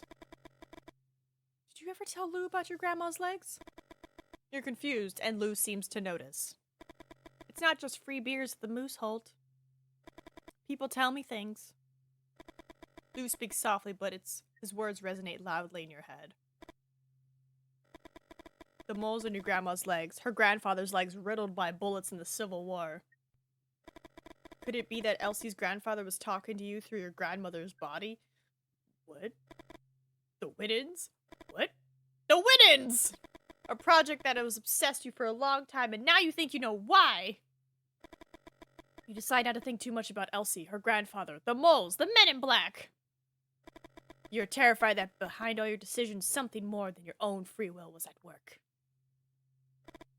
Come on. The Widdens! Quick, let's get her out! No. It's still not working. What do you mean it's not working? It has some kind of safety mechanism. And I still haven't been able to assemble it successfully. Here, see? The L's! You look at Lou with curiosity. On the blueprints, there. These L's are the rubric of a secret society founded in the middle of the last century. What? It's not so secret if you know about it, is it? Lou doesn't answer you. Why the L? Some say it's because of the way the knights move on a chessboard. Others say it's because of Lewis Carroll. The author of Alice in Wonderland? Exactly. Wow, we are crossing. So many crossovers are happening here. This is amazing. All right, yeah, keep talking. Tell me more. Lou closes his eyes, holds a hand to the bridge of his nose, and clears his throat. Can this guy be any more affected? A stick I found that weighed 2 pounds. I sawed it up one day. In pieces 8 of equal weight. How much did each piece weigh? Everybody says 1/4 pound, which is wrong. A riddle at this moment? Victoria strikes her chin and Lee nods his head slightly as if he's counting something. Do you think it's time for a riddle, Lou? Lou raises his hands and moves aside. You take a deep breath. It shouldn't be that hard to find the right configuration. Okay. Sure. Oh no. Oh no. Okay. We're just gonna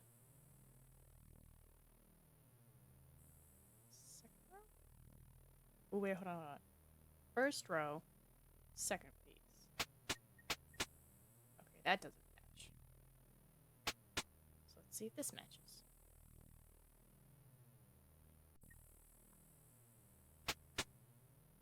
That looks like it matches. Okay.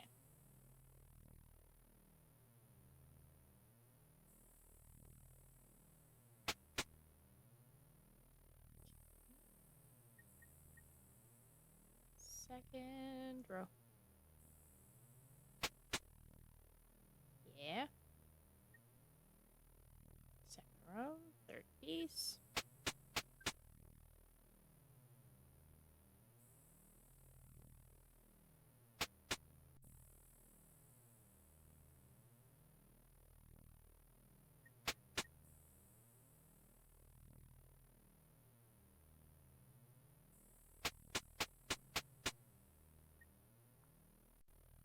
Yeah, that looks right.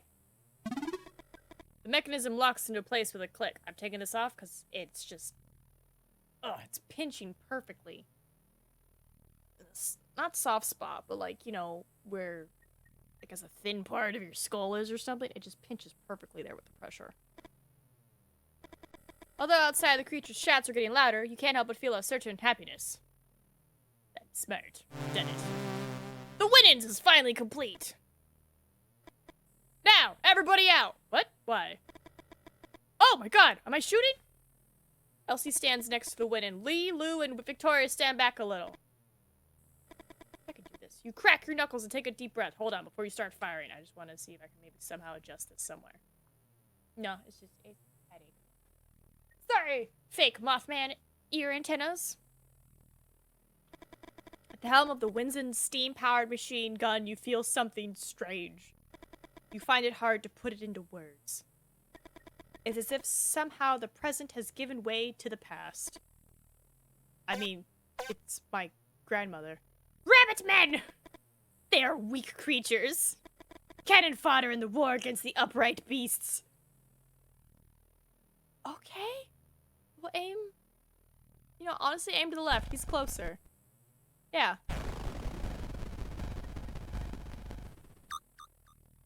Okay, center.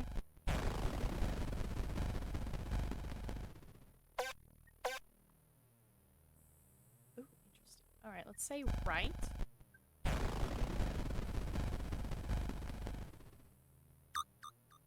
Okay, left.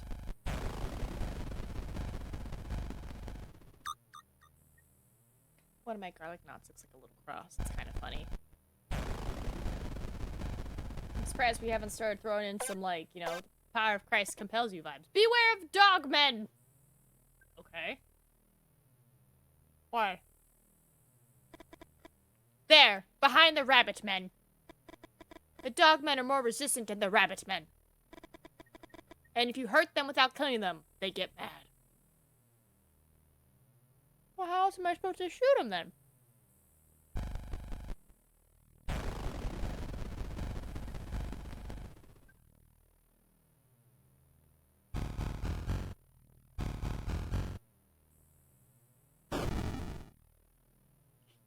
Eat this bullet! Oh my god, okay, I see what she means now. I'm here to cover you, but don't get too confident. I can kill one upright beast, and then I need to reload. Okay.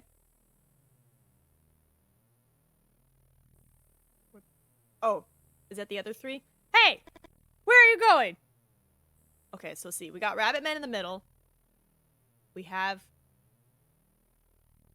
dogmen on either side. I'm thinking we aim either left or right. Right? The rabbit men are weak.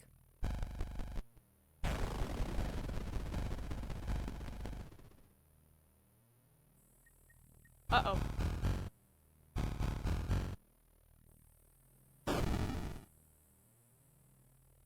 Dog, rabbit. Die!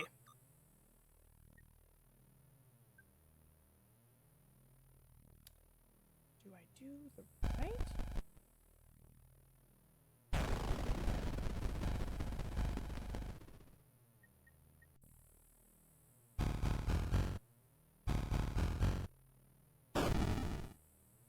Die! The beasts attack while Elise tries to reload the rifle, and the machine gun cools down. Okay, but I had oodles of doggies. Although you try to defend yourself, the jaws of a creature close around your neck and you bleed to death. Okay, so maybe it's dog, rabbit, dog? Since dog, dog, rabbit didn't work.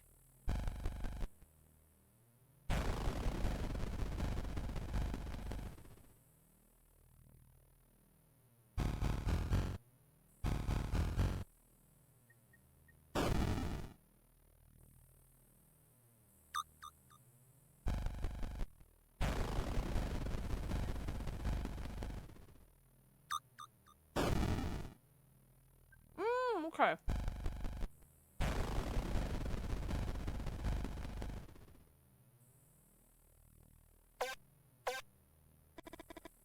The 2 men and the woman gone. Deserters. Stay shooting bipeds. Send Elise to look for the rest. I think she's got to stay because now I have a moose? Moose man? I honestly don't know what the best vibe is. I guess stay shooting? You take a deep breath and try to focus. And those creatures over there? Moose men!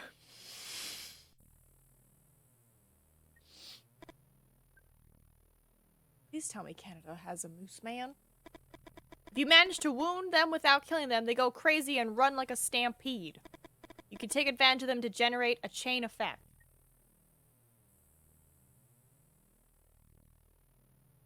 One, two, three, four, five.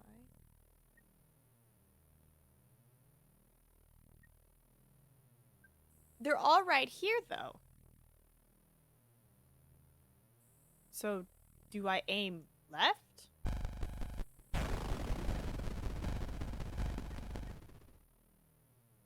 Kill the moose man. Nope.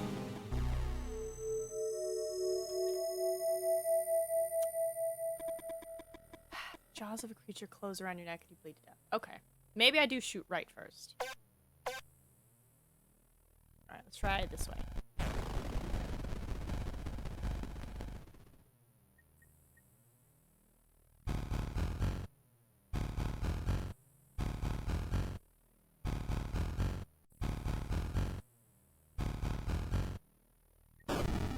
See, I didn't think it was gonna go that way. I thought he was gonna run the way toward... Okay. Die!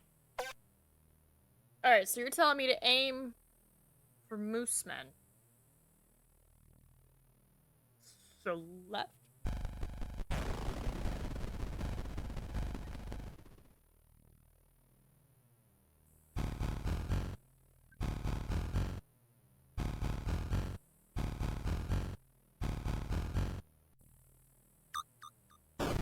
Die! Okay. Interesting. I don't know how they figured this out, but I feel like that's definitely a flaw. When I get shot, I get mad and I run into other people, and then they get mad, and then they run into other people. We're just a chain of murder. Mothmen? Owlmen. Sorry, owlmen. Resists like dogmen or moosemen. But if you hurt them without killing them, they fly to the front, so be careful. Moose? Moose. Right?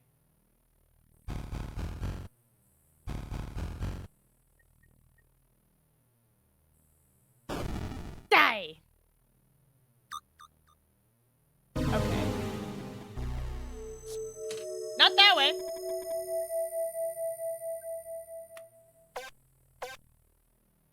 Okay, well we have 2 doggos here, but we have 2 rabbits here, so let's try right.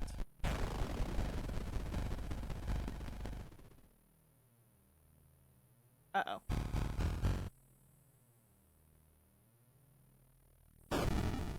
Uh-oh. We're about to die.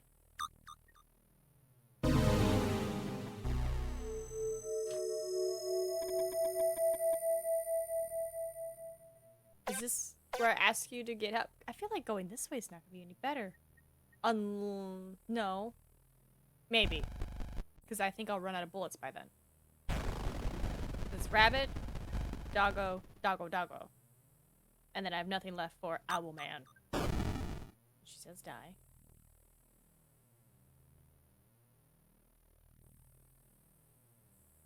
So does that mean I shoot right? Because then I'll kill the Owl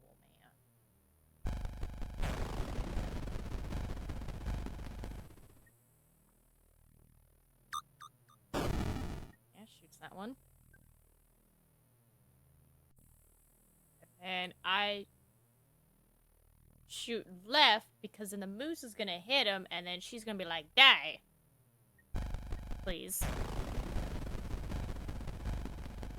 Unless I just straight kill the moose man. I just straight kill the moose man. That works. Are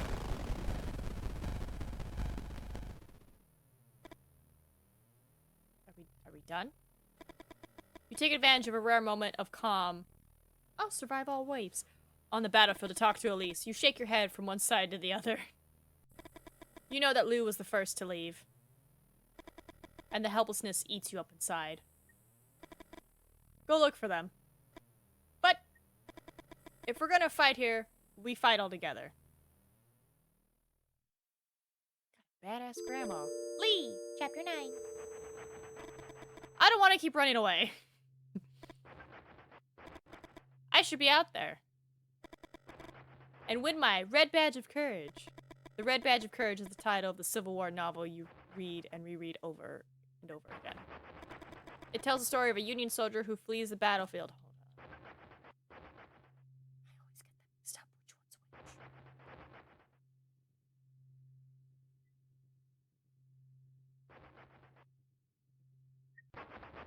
which? Okay. So Union is the good side.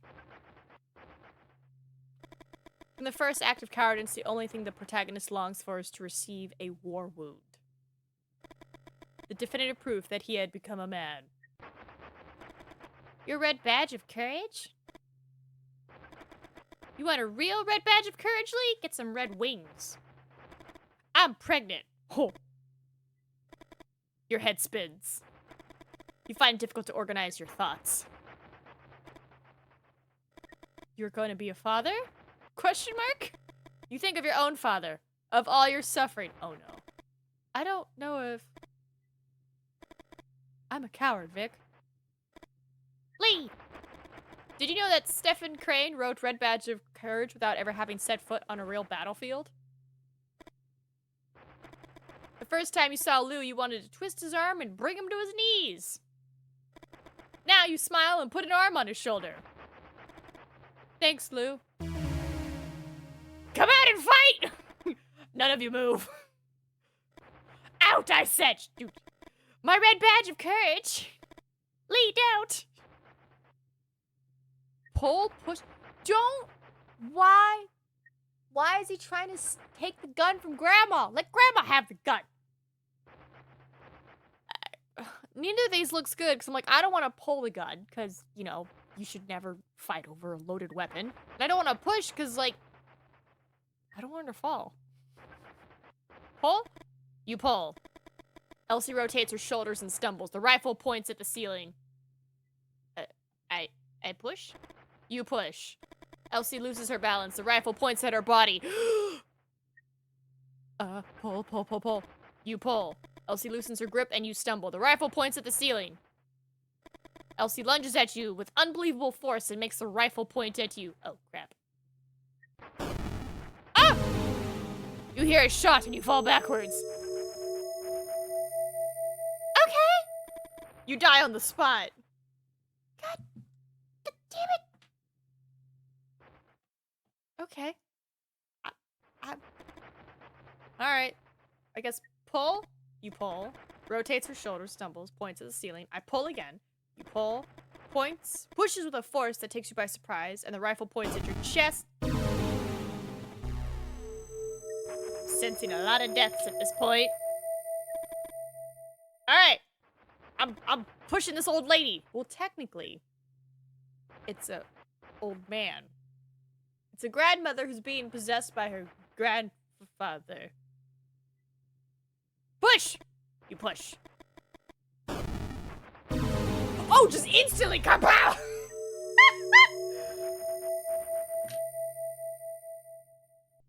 Okay. Okay. Pull. Push. Pull. Damn it. So maybe it's pull, push, push? I think it's pull, push, push.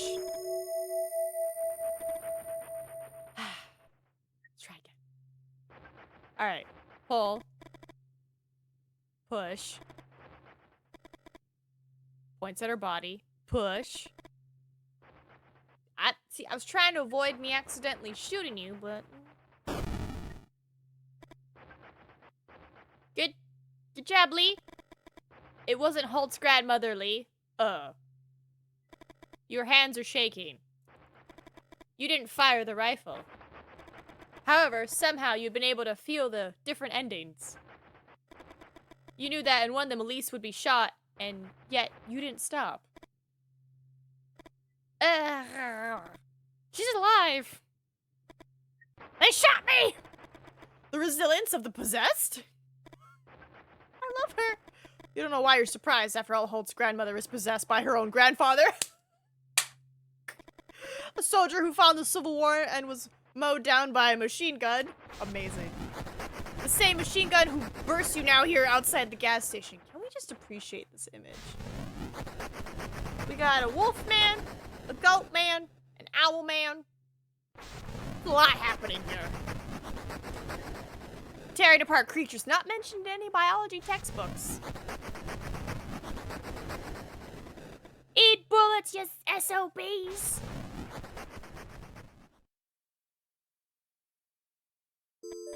Chapter 10. Now! You don't think about it too much. As Holt fires the Winans machine gun, you run as fast as you can. If you want to survive, you have to get away from there.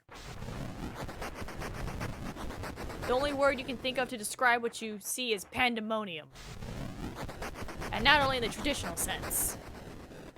A place of noise and confusion. But in the original sense of the word. The place where all demons congregate. Lee tries to make himself heard over the gunfire and the shrieks of the creatures. To your left, Vic! Shit! You feel jaws closing not far from your neck. You try to run faster. Get down! Get down with it. You duck down and feel the claws of a creature graze the back of your neck. You keep running. Right! A big man tries to grab your arm, but you manage to get away. You're almost there. You get in the car and slam the door shut. You hear a knock and you jump in your seat. Let's go, let's go! Lee speeds up, and the pandemonium is soon behind you. You think about Lee's previous car. What a clunker. And now you know how Lee managed to buy a car like this one. Holt told you. Poor Holt. The Leonids, upright beasts, intrafamilial possession, experimental weapons, the Order of the Elves, Men in Black, and Mothmen. There they are, the topics of my next book. You touch your belly. With all that you suffered tonight, Lou's comment seems a bit inappropriate. You travel in silence for a few minutes. Are you alright, Lee? You look a little pale. Lee takes a few seconds to answer. I don't know. Lee scratches his head. I could see things before they happen, Vic. Lou leans forward. It's not that I see the future. I don't know how to explain it. It's like I can see several presents just before they happen. Come on, babe. Victoria. What are you saying, Lee? Have you felt it since the episode you told us with the white light? Lee's hands are tightly clasped on the steering wheel. It's not like I can control it.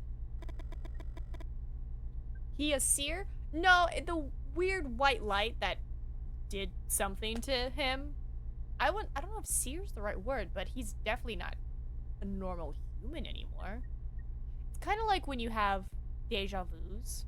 Though deja vu is probably not the right word, but it's like when you have constant deja vus, where you're just like, you're going about your life and then you get hit with a deja vu and you're like, oh, blankety blank is about to happen. And people are like, what? And then it happens and they're like, how did you know? And you're like, I've already been here. You're like, deja vu. And they're like, deja vu doesn't work like that. You're supposed to experience it after the fact, not before the fact. And I'm like, ooh, that's the best way I could describe it, so. Deja vu? Is there a word where it's before it happens? The first time I felt it was in the struggle with Elise, and the second when we were running to the car. Lee looks you in the eyes, and suddenly you can feel all his pain. In some of the presence, the creatures, Vic. Lee's voice breaks. The creatures. And he begins to cry. Lee, yeah, comfort the man. It's 1966. Grown white man crying who has been told he's pretty and that's all he has going for him by his father as he beat him and his mother up. Yes, comfort this man. He is learning. You feel him gradually calming down with the contact. He rests his head on your hand and you stroke his cheek. You're driving, please focus. But I'll still keep petting you. After a few minutes, you remove your hand and settle back in your seat. Wait, how close was I? You look for Lou in the rearview mirror and see him jotting something in his notebook. Couples are weird. Lou seems to always be writing in one way or another. You envy his tenacity. And you wonder if maybe that's what it takes to be a writer. Huh? Lee steps on the brakes and opens the door on his side. Wait here. What happened? Can you see anything from there? You shake your head. Here he comes. And go, baby! No, go back! He's so little. He's so cute. Oh my god, a little goat baby. It's hurt, Vic. Wait. Is this our child? Is this gonna be like that movie where they raised a lamb as a child? Oh my god. Although neither of you say anything, you think you know what you have to do. Yes, take care of the goat baby. Lee kisses you on the mouth and starts the car. Does he become Goat Man of the bridge? In the back seat, Lou clears his throat. I don't want to be anticlimactic, but the demonization of the god Pan, Satan, as a male goat. You do know that there are records throughout history of bloody wars against goatmen, don't you? Jersey Devil. The end? Ah! Amazing. Oh my god, really? Oh my god, is that really the end? Because if so, amazing. I love that we're like, we're gonna take care of the goat baby. Can we be a throuple? Can we all take care of the goat baby together? Oh my god. Amazing. Amazing. I only died 15 times, but amazing. Oh god, the art was good. Oh, so good. And I imagine if I probably chose maybe some different stuff in the beginning, it might have slightly tweaked the story here and there, but oh, so good. I love it so much. Special thanks to our friends and families, to Shin and Jez from Cronus, to all you who play early versions of our Pixel Pops, to nominal support to everyone who helped us like the creature stories. I can't read that fast, I'm sorry. 8 years later, wait, there's more. Is it a baby goat? Let me see the baby goat. Everybody loves baby goats.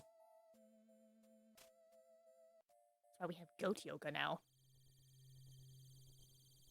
Please tell me we're all living together. Please.